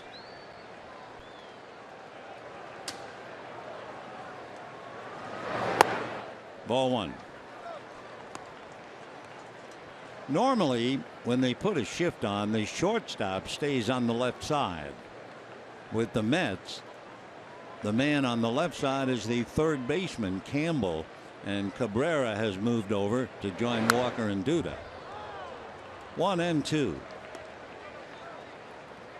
The Dodgers, when they put a shift on the right side, they keep Seager at short, and Justin Turner goes on the other side of the bag. Or in this instance, Kendrick. 1-2. 2-2. Syndergaard had a 9-pitch inning in the second, an 8-pitch inning in the fifth. 2-2. Little roller, Duda, and we have 1 away. Yasmani Grandal struck out in the first inning and then led off the fourth and led off with a bang.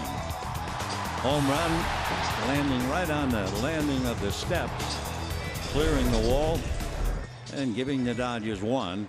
At the time, Seager had homered the inning before, and that's it. 4-2 Mets. Bottom of the 6th. Breaking ball. 0-1. So dropping from 99 and slipping that 81-mile-an-hour pitch. Back with the fastball, but not like he was throwing earlier. We haven't seen 99s. He hit 100 once.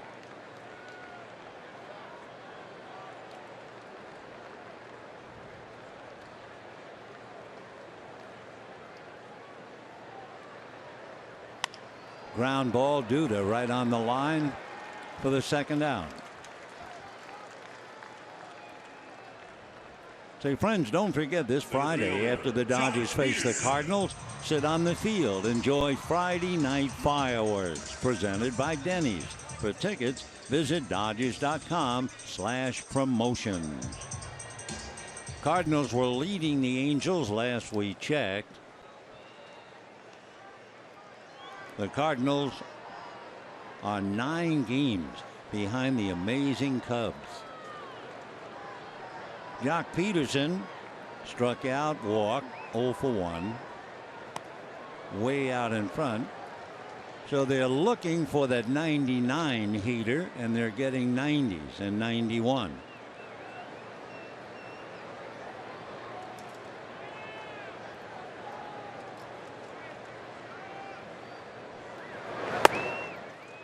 Now he shows him 99. 1 ball, 1 strike.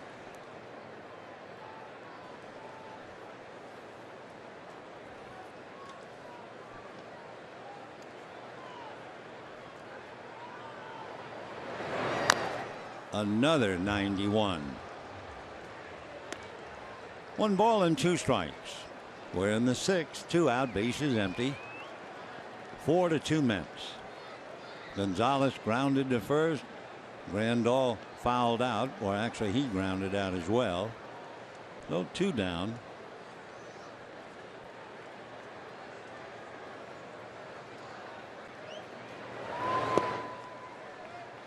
2-2. So in this inning, we've seen that one 99. All the others 91.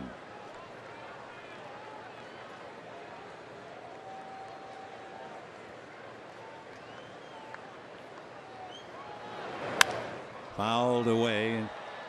Peterson late, lulled by the 91s, couldn't catch up to a 99. 2 balls, 2 strikes, 2 out, 4-2 in favor of the Mets. Trying to take a 2-games-to-1 edge into tomorrow night's concluding game.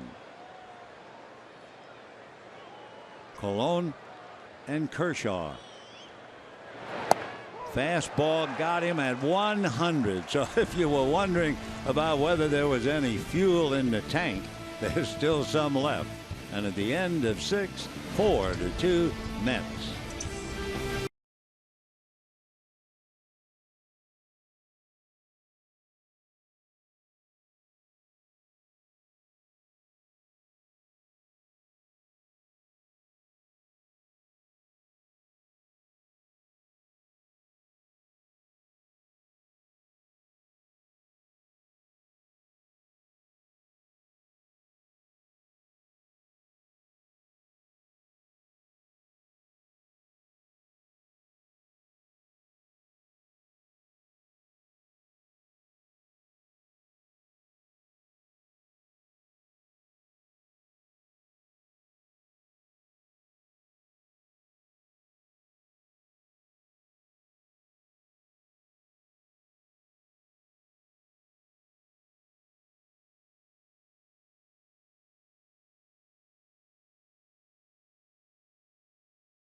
Dodgers. The Mets here tomorrow night. That's Colon and Kershaw.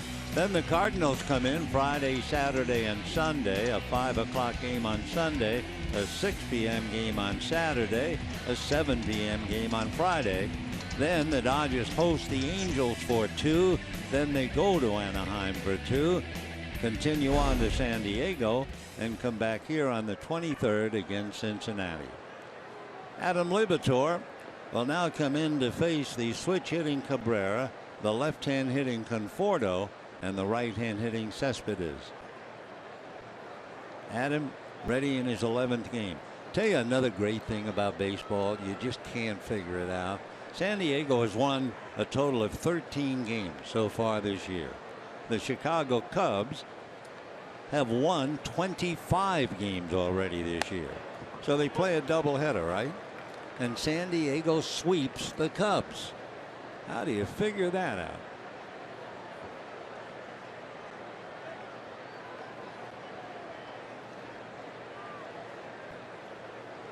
(0-1) the count. Asdrubal Cabrera. 1 ball, 1 strike. That was a day-night so-called doubleheader. Actually 2 admissions, 2 games. And the Padres swept the day game 7-4 and the night game 1-0. Wow. First time the Cubs lost 2 consecutive games, and they did it on the same day. 1-2 to Cabrera. He has done a terrific job for the New York Mets.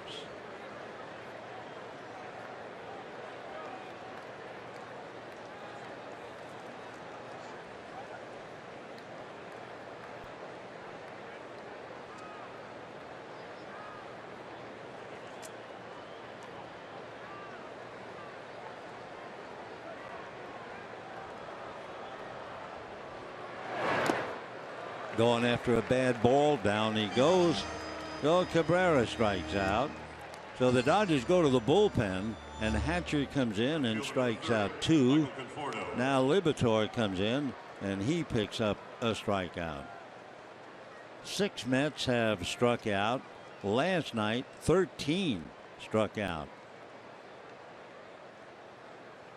Conforto 1 for 3.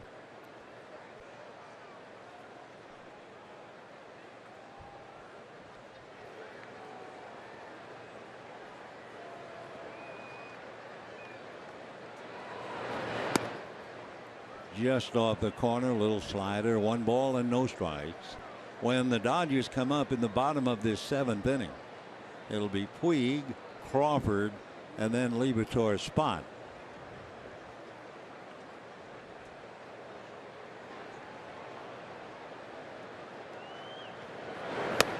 Good breaking ball in there.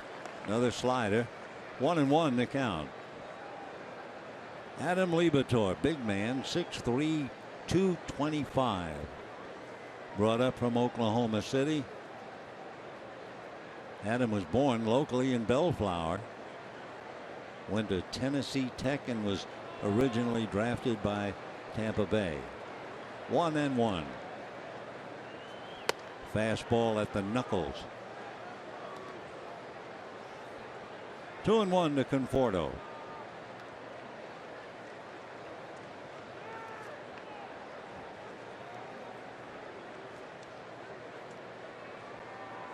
Conforto was a Mets first-round pick. They signed him for a bonus just short of $3 million. Fastball for a strike.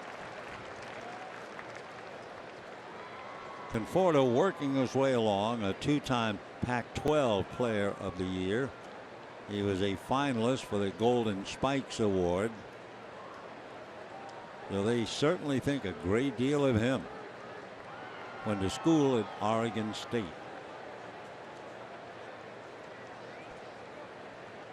Good genes. We were talking about it last night. His dad played linebacker for Penn State, and his mom in synchronized swimming in the '84 Olympics won 2 gold medals.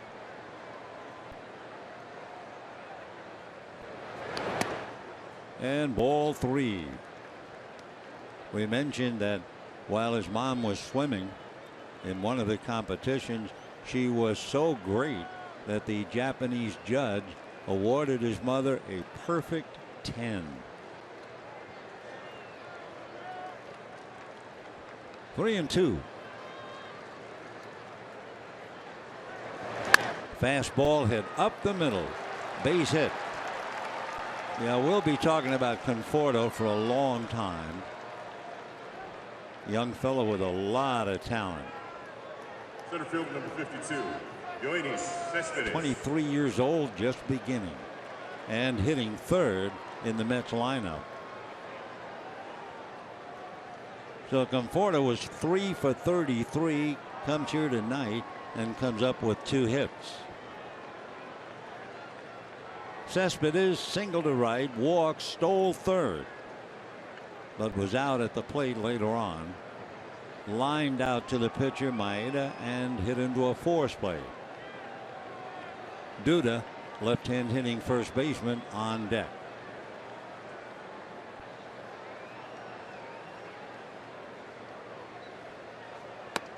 Fastball. 0-1.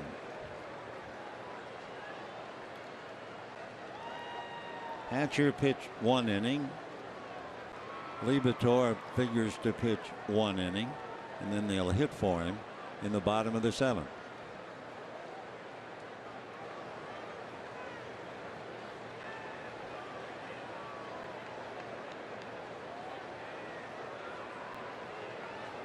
Another fastball. Cespedes late trying to get around on it. 0-2.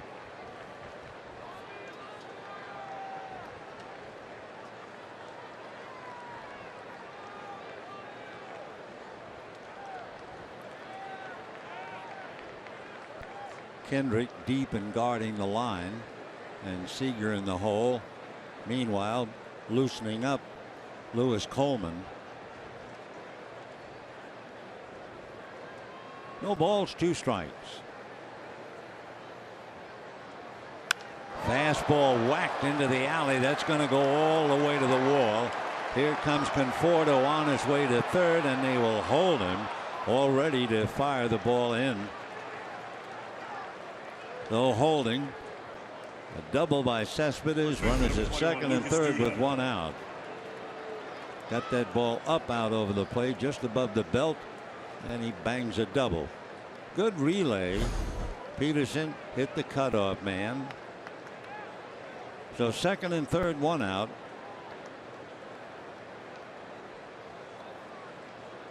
Duda has walked, popped up, and singled off Gonzalez's glove. Cespedes 2 for 4.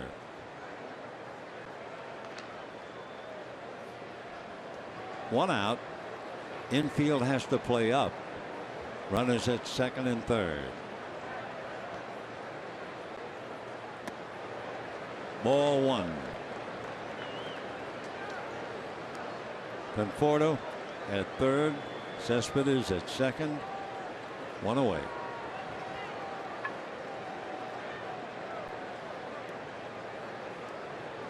Now Seager joining Utley and Gonzalez. So only Kendrick all alone on the left side.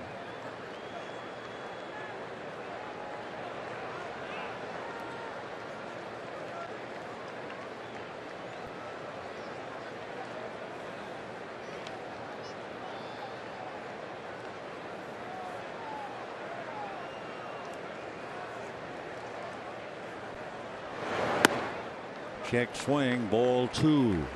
2-0.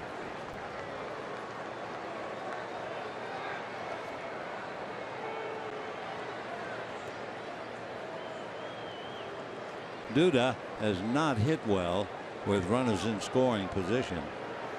He's hitting 190.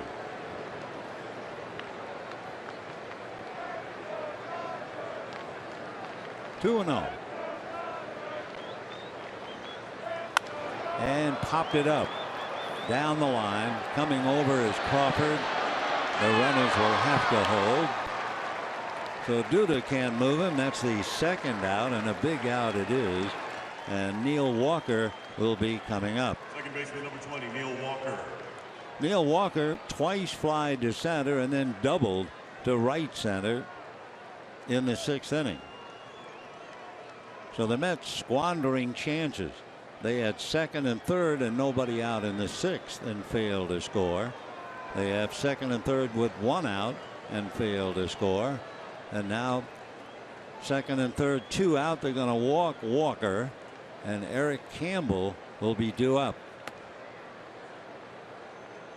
So Campbell waits, and in a moment the bases will be loaded.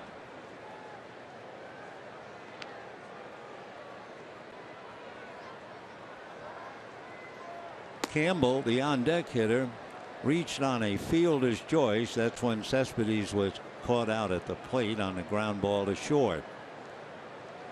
The next time, Walker holding on. Campbell then was hit by a pitch and stole second. Then he fouled out. So Eric will be coming up with a big spot. Bases loaded, 2 out. And his team leading by 2. And now Dave Roberts had Lewis Coleman warming up. So it looks like Coleman will be coming in. Liberatore will be coming out. And we'll be right back.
at LA is brought to you by Nissan. Choose Nissan today for great offers on our most exciting lineup ever. Shop online at choosenissan.com. And by Carl's Jr., the $4 real deal, 4 items for just $4 at Carl's Jr. Lewis Coleman coming in, inheriting a tough spot. Bases loaded, 2 out, 4-2 Mets. And Campbell checking in. Eric 0 for 2. And Coleman trying to shut him down and get out of the inning. In consecutive troublesome innings for the Dodgers, they did not give up the run in the 6th, and they're trying not to give it up here in the 7th.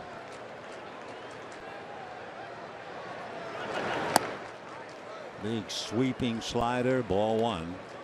Coleman coming by way of third base. Tough for the right-hand hitter to hang in there. Standing room only out there.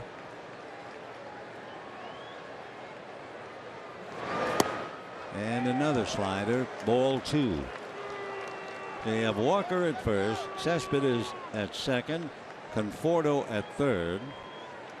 Stifled in the 6th. The Mets trying to break through here in the 7th and increase their lead. 2-0.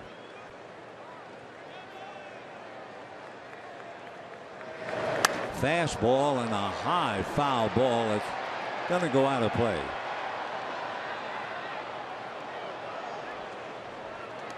Two and 1 to count. Dodgers have used Maeda, Hatcher, Libator, and now Coleman. Last night's game, the Dodgers used Woods, Coleman, Baez, and Jansen. The day before, Kazmir, Libator, Blanton, and Coleman, as DeGrom looks on. 2 balls and 1 strike. Almost hit him. Campbell hanging in on that side-on fastball coming by way of third.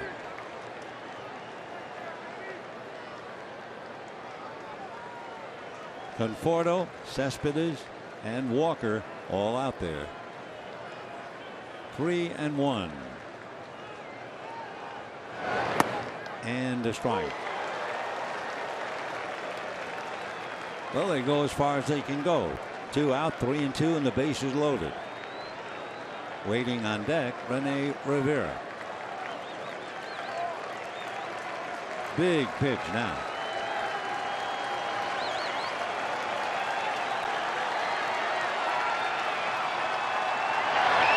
And a great pitch for strike 3. It looked like it was going to be inside, and at the last moment, it got the corner for strike 3.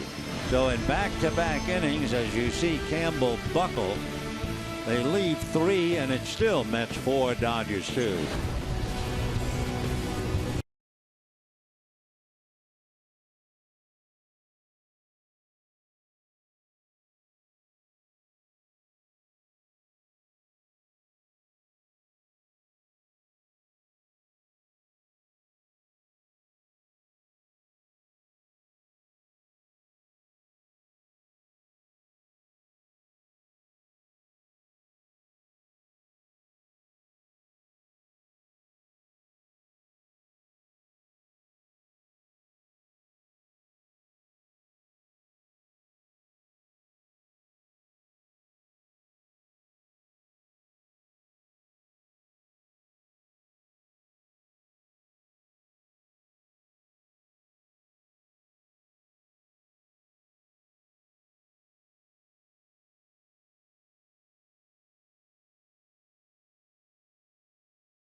by BMW.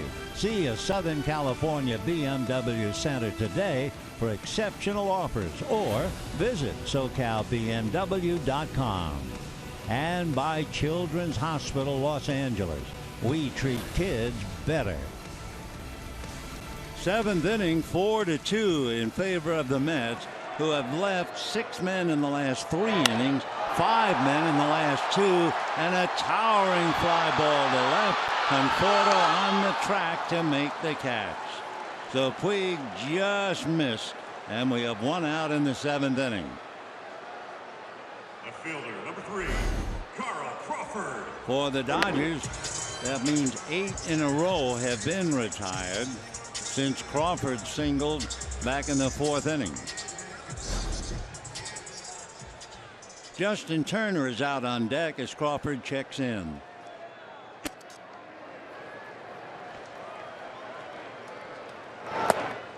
Ball 1.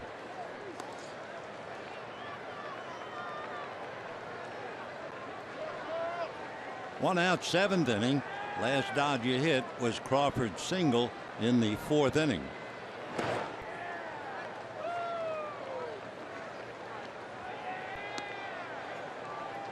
Syndergaard has now made 82 pitches. He has not had a high pitch inning, the most 17. Fastball, and that's lifted to left. Conforto is there. So 2 fly balls to left field. Turner now has been called back as the Dodgers wanted him to come up with somebody on base.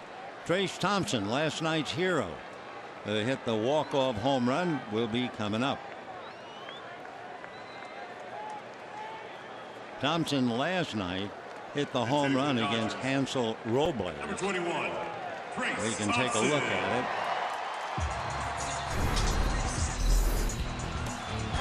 Fastball, and he hit it well into the pavilion in left center. And everybody went home.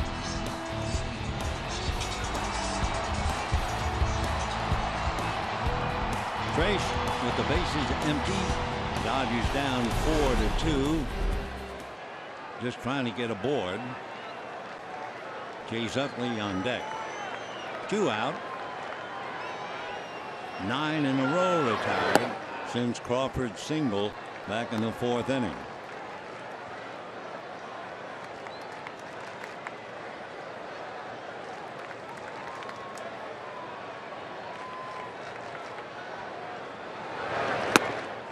Just off the plate, 2-0.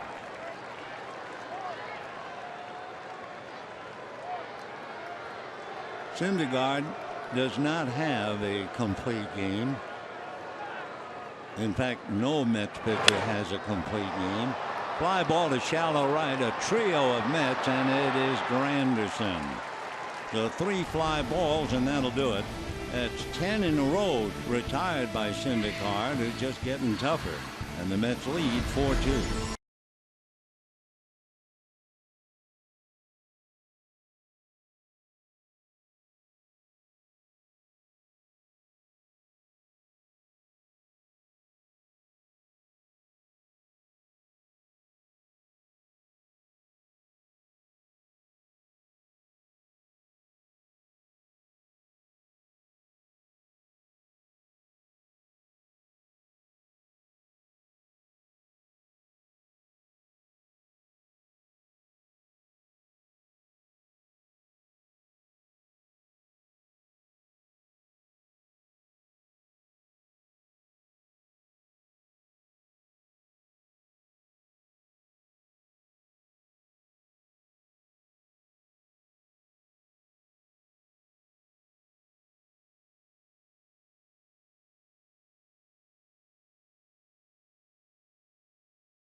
Comes out of the Dodger bullpen, so it's been Maeda, Hatcher, Liberatore, Coleman, and Blanton.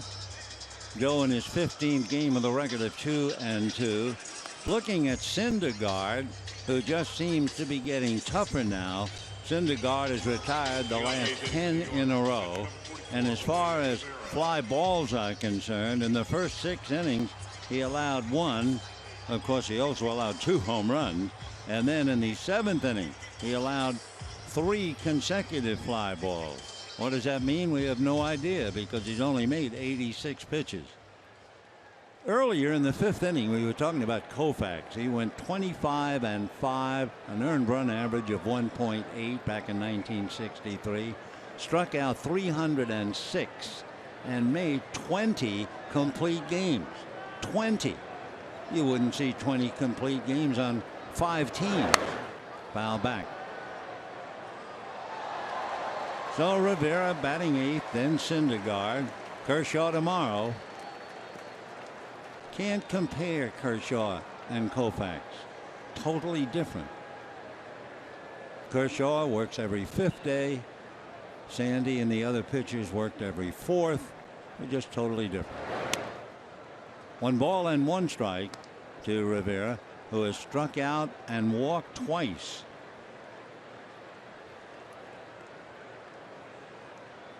Rivera hitting 111, so to have walked twice, that's a burden for the Dodger pitchers. He walked in the 5th inning, and then Syndergaard hit a home run. And he walked in the 6th inning. Syndergaard struck out. Fastball popped back at first down the line. Adrian hollered off the ball, and Utley takes it away in foul ground. MLB.TV Premium, that's the #1 live streaming sports service, delivers every out-of-market game live in HD on over 400 devices. Includes a free subscription to At-Bat Premium, the #1 app for live baseball. Blackout and other restrictions apply. So visit MLB.TV for details. Well, here's the man. Noah Syndergaard, better known as Thor. He's hit 2 home runs tonight. He's driven in all 4 runs. The big kid out of Texas.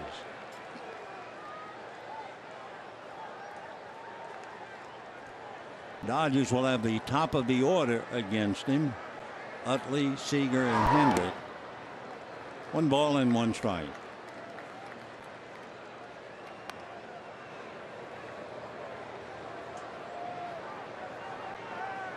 The old story, when the game started, we told you that Syndergaard is very vulnerable to the stolen base. That's something, but how do you get on base to steal it? The last 10 Dodgers have gone down. Brian Hagan sends me a note. I was talking about Sandy Koufax completing 20 games all by himself. There have been 11 complete games in the entire majors this year. 11. 2-2. And I know Sandy had some years where he completed more than 20 games. Seems to me I have a number like 28 in my memory bank. Anyway, 2-2. 4-2 Mets. Top of the 8th.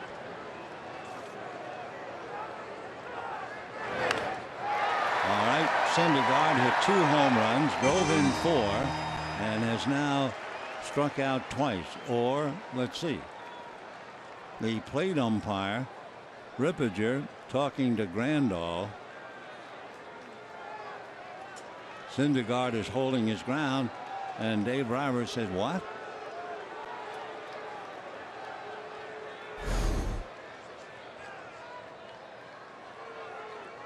And got a little piece of it, so he's still up there.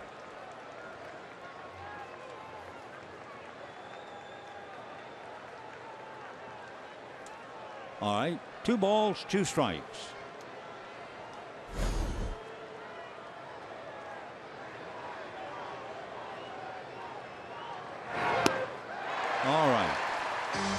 So 2 home runs and 2 strikeouts. And the batter now will be Granderson.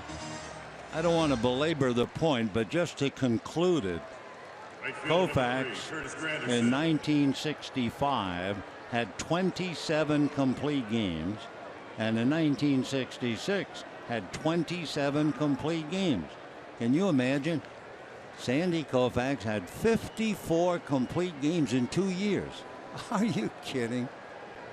How good can you be? Breaking ball strike. Granderson has struck out, fly to center, grounded out, struck out again.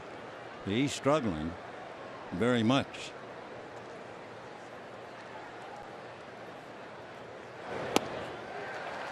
Oh, and 2. Granderson, veteran players, had some wonderful years. Blanton trying to stop him.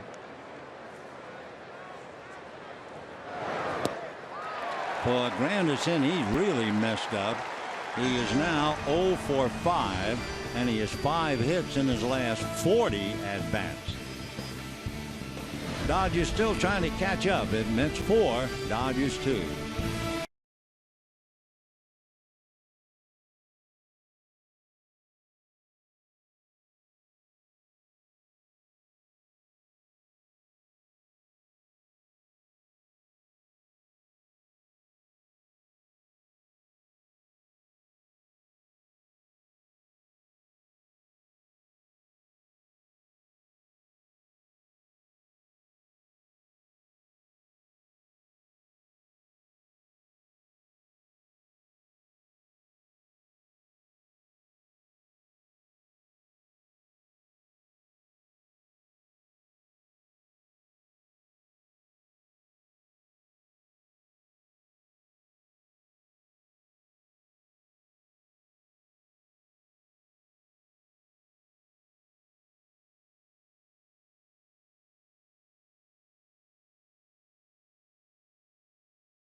Dodgers 4-2. The Dodgers getting their encouragement from a pretty little girl sitting behind the dugout, waving her Dodger banner. Meanwhile, more than waving a banner, is Noah Syndergaard. He has now retired 10 in a row. And here's Utley 0 for 3. Strike. Last Dodger hit, the single by Crawford in the 4th inning.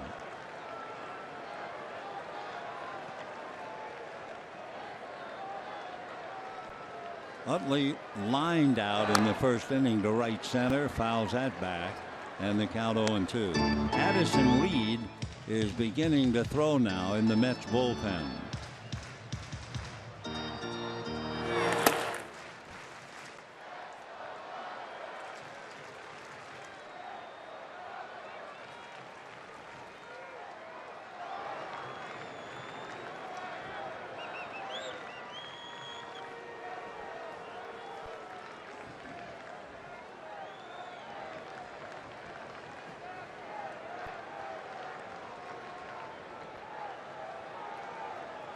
No balls, 2 strikes. A little ground ball coming back to get it is Cabrera. Hurries the throw. Great stretch by Duda. A wonderful play. Boy, was that a hard play for Cabrera. With a left-hand batter, he was playing way over towards the bag. Had to come back. He's going away. It's off balance. Can't get much on it. but just enough thanks to Duda, who opened up like a pair of scissors down there. Wonderful play, and one away in the 8th inning.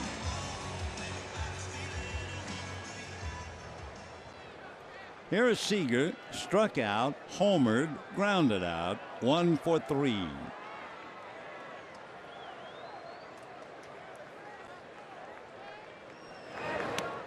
Breaking ball, 0-1. Syndergaard appears to be pitching more than earlier in the game when he's just trying to blow the hitters away, throwing 890, 899, 100. Now measuring his pitches, and he comes right up with 100 just to remind Seager there's still some gas in the tank. 1-1.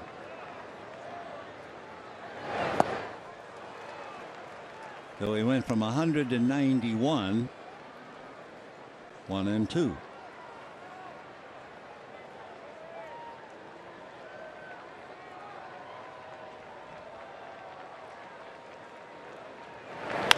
And a little flare, and that should drop, and does. So Seager couldn't really catch up to it, but he got a little and bloops a single into center field. So that puts the Dodgers tying run at the plate, and it's Howie Kendrick. Seager going 2 for 4. So that breaks the string of 11 consecutive outs. The 1-out single by Seager, and here's Kendrick. Kendrick reached on an error. It was Syndergaard, grounded out, and lost a hit on a good play by Duda. Ball 1. So he's made one pitch at 100, that one at 99.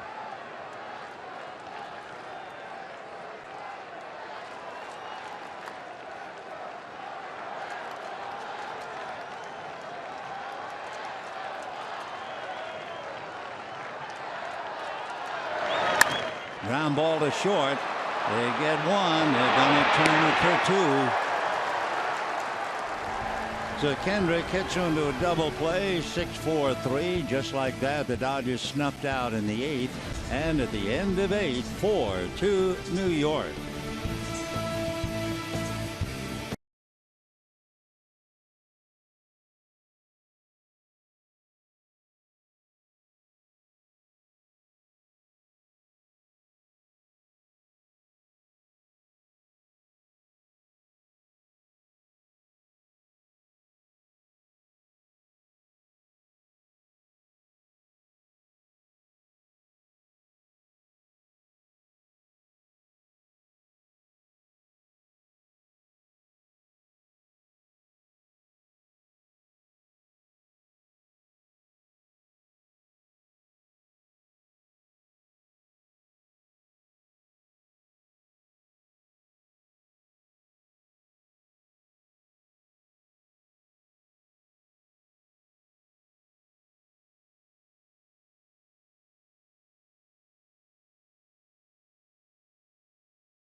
Holding on to the lead. They took the lead back in the 5th inning. The Dodger bullpen now, and we had mentioned at the start of the game they had a string of 11 consecutive scoreless innings. They've done another great job tonight. They have 14 consecutive scoreless innings, and Blandon now will face Cabrera, Conforto, and Cespedes, and it looks like Terry Collins wants that big guy out of there for the 9th inning. He made 95 pitches. He did not have one really tough inning all night. And I think he is finished. Jairus Familia is warming up in the bullpen. I'm not sure if it's an insight into the Dodgers. Would it be a weakness? Maybe not so. But we mentioned that the league runs on Syndergaard. And the Dodgers obviously never had a chance to run on him. But wow, 14-2, that's a definite weakness. 29 of 32 successful stolen bases. But the Dodgers never had a chance. Puig has speed, but he couldn't do anything. Kendrick's not a stolen base man. Peterson might be. He walked once and then was doubled up by Puig. Another thing about Syndergaard, he was not out there blowing hitters away. He wound up with 6 strikeouts, but more than that, he had 14 ground balls. So a great performance by the kid who writes Thor on his glove, his Norwegian background.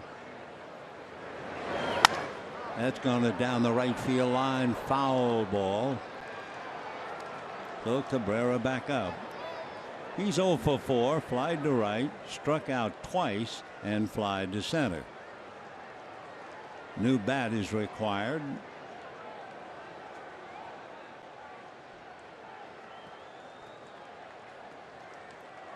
Get the slick off the bat.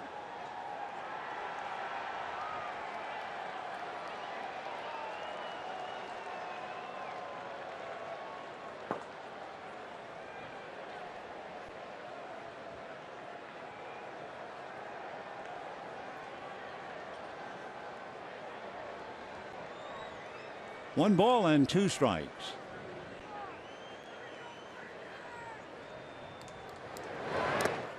Bad ball. Cabrera chased it.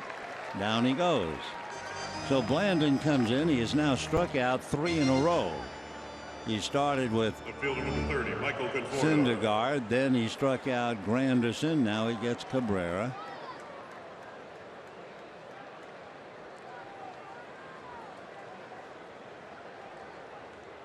Conforto grounded out, fly to center, and then singled twice. 2 for 4.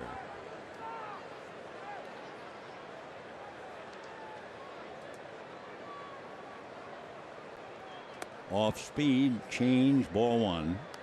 Paid attendance tonight, 40,970.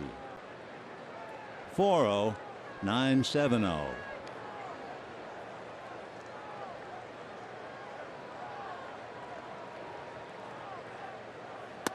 Fastball. 2-0.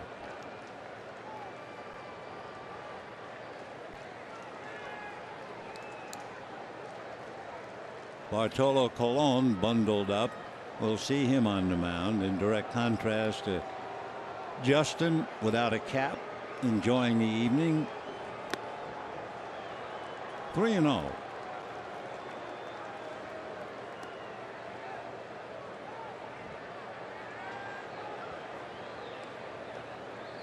Four of the last 5 Mets players have struck out.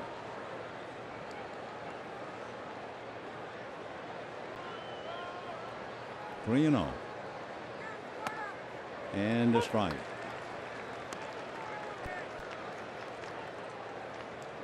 Cespedes on deck. He's 2 for 4. 4-2 Mets. 1 out, top of the 9th.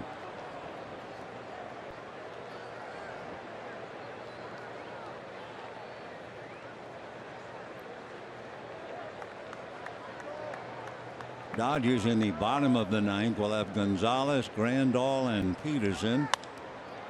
Ground ball on the line, backhanded by Gonzalez. 2 down.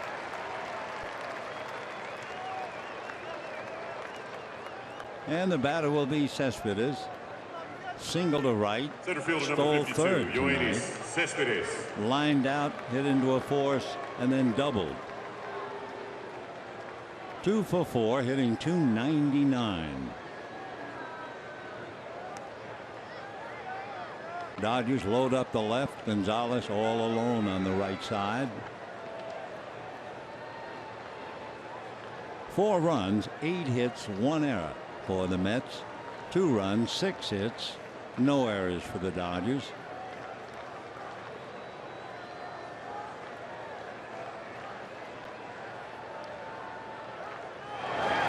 And a breaking ball. Boy, that wiggled.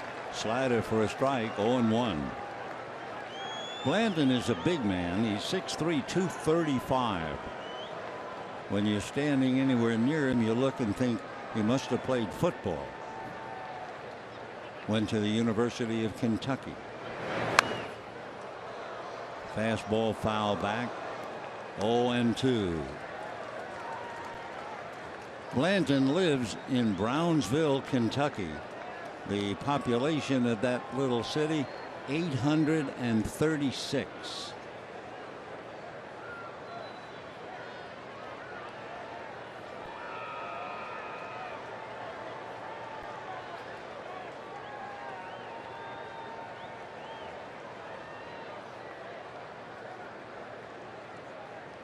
That was the line that Nick Swisher used to tease Blanton about the little town of 800. Down he goes. Swisher said as soon as you see the sign for his hometown, your cell phone goes out. Well, the out goes for New York, and we're heading for the bottom of the ninth. Gonzalez, Randall, and Peterson, 4-2 New York.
They bring in a Gold Glove center fielder, Juan Lagares.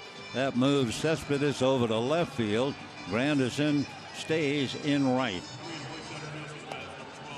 Jeurys Familia coming out of the pen now, trying to close things. Last night it was DeGrom, Bastardo, and Robles. Familia pitched the 9th inning of Game 1 when the Mets won that game 4-2. So the Mets are trying to win 2 out of 3 by the same score, 4-2. Dodgers winning last night 3-2. Adrian Gonzalez will start it off. There'll be a little meeting out on the mound as Familia getting squared away with Rene Rivera. Familia, 6'4", 230. He got the nickname Hombre Sucio, which about means Mr. Nasty, put on him by Mike Kadire. And ball 1. 1-0. On that glove somewhere, it used to be anyway,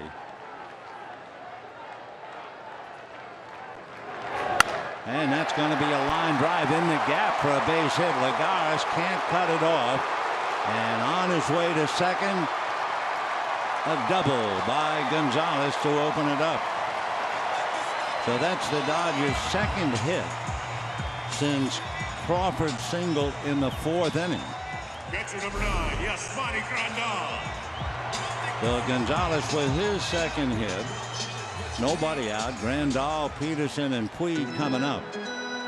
So Familia gives up a base hit.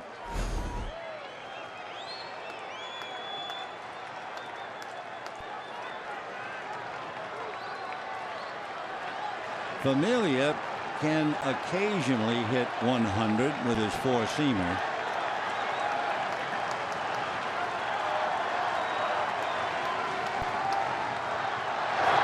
And ball one. Grandal tonight struck out, homered, and grounded out. Neil Walker, good 15 feet out into right field. Cabrera, with a left-hand hitter, can be directly behind Gonzalez.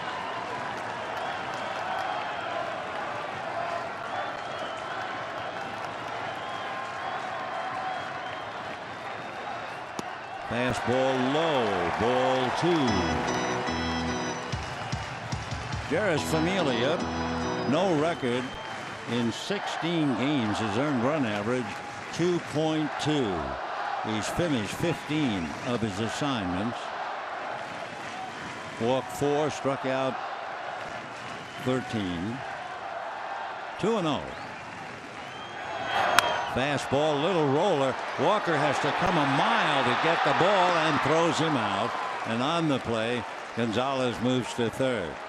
Boy, Neil Walker from 20 feet out in right field had to make that play. Number 31, John Peterson. 1 out. Gonzalez at third. Mets lead 4-2. That's a good play by Neil Walker. Peterson struck out, walked, struck out again. All those at-bats were against Syndergaard. So a disgusted Grandal, 1 out. Mets 4, Dodgers 2. Gonzalez doubled and is now at third.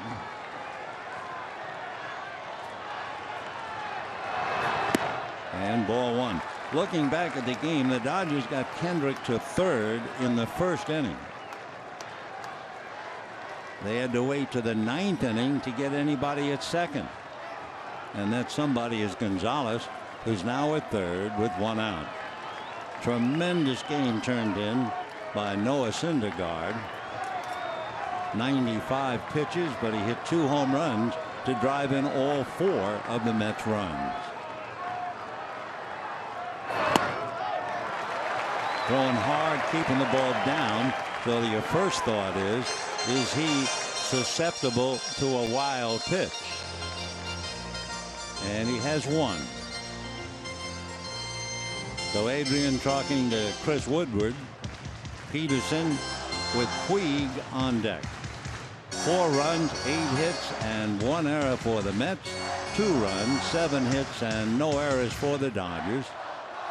Puig waiting, and Peterson up there. Campbell all alone on the left side.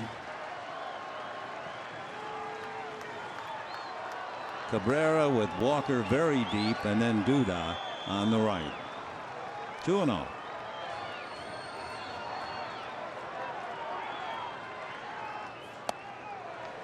And behind now 3-0. Familia is a big man, 6'4", 230 from Santo Domingo. Signed by the Mets back in 2007 as a free agent.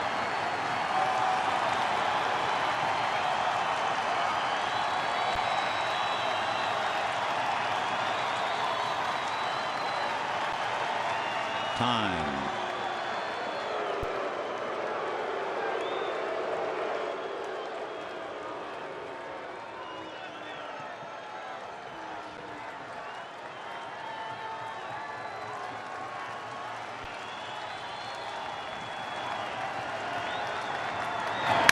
A shot up the middle, smothered and backhanded by Cabrera to get him. Gonzalez scores. It's now 4-3 Mets. And because of the way they unloaded that right side, Cabrera was directly up the middle. Otherwise, that's a sure base hit. So Peterson gets a run batted in. Dodgers a buck short right now, and Yasiel Puig coming up.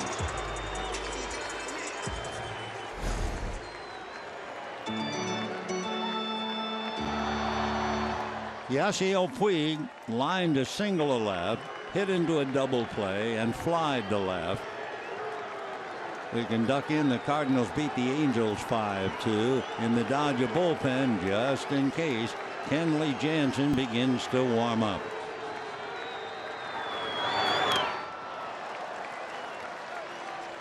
Familia last year did a fabulous job in his first year as a closer. He saved 43 games. He had an earned run average of 1.8. He certainly made a tremendous contribution to get the Mets into the World Series. Fastball at 97. 0-2 to Puig.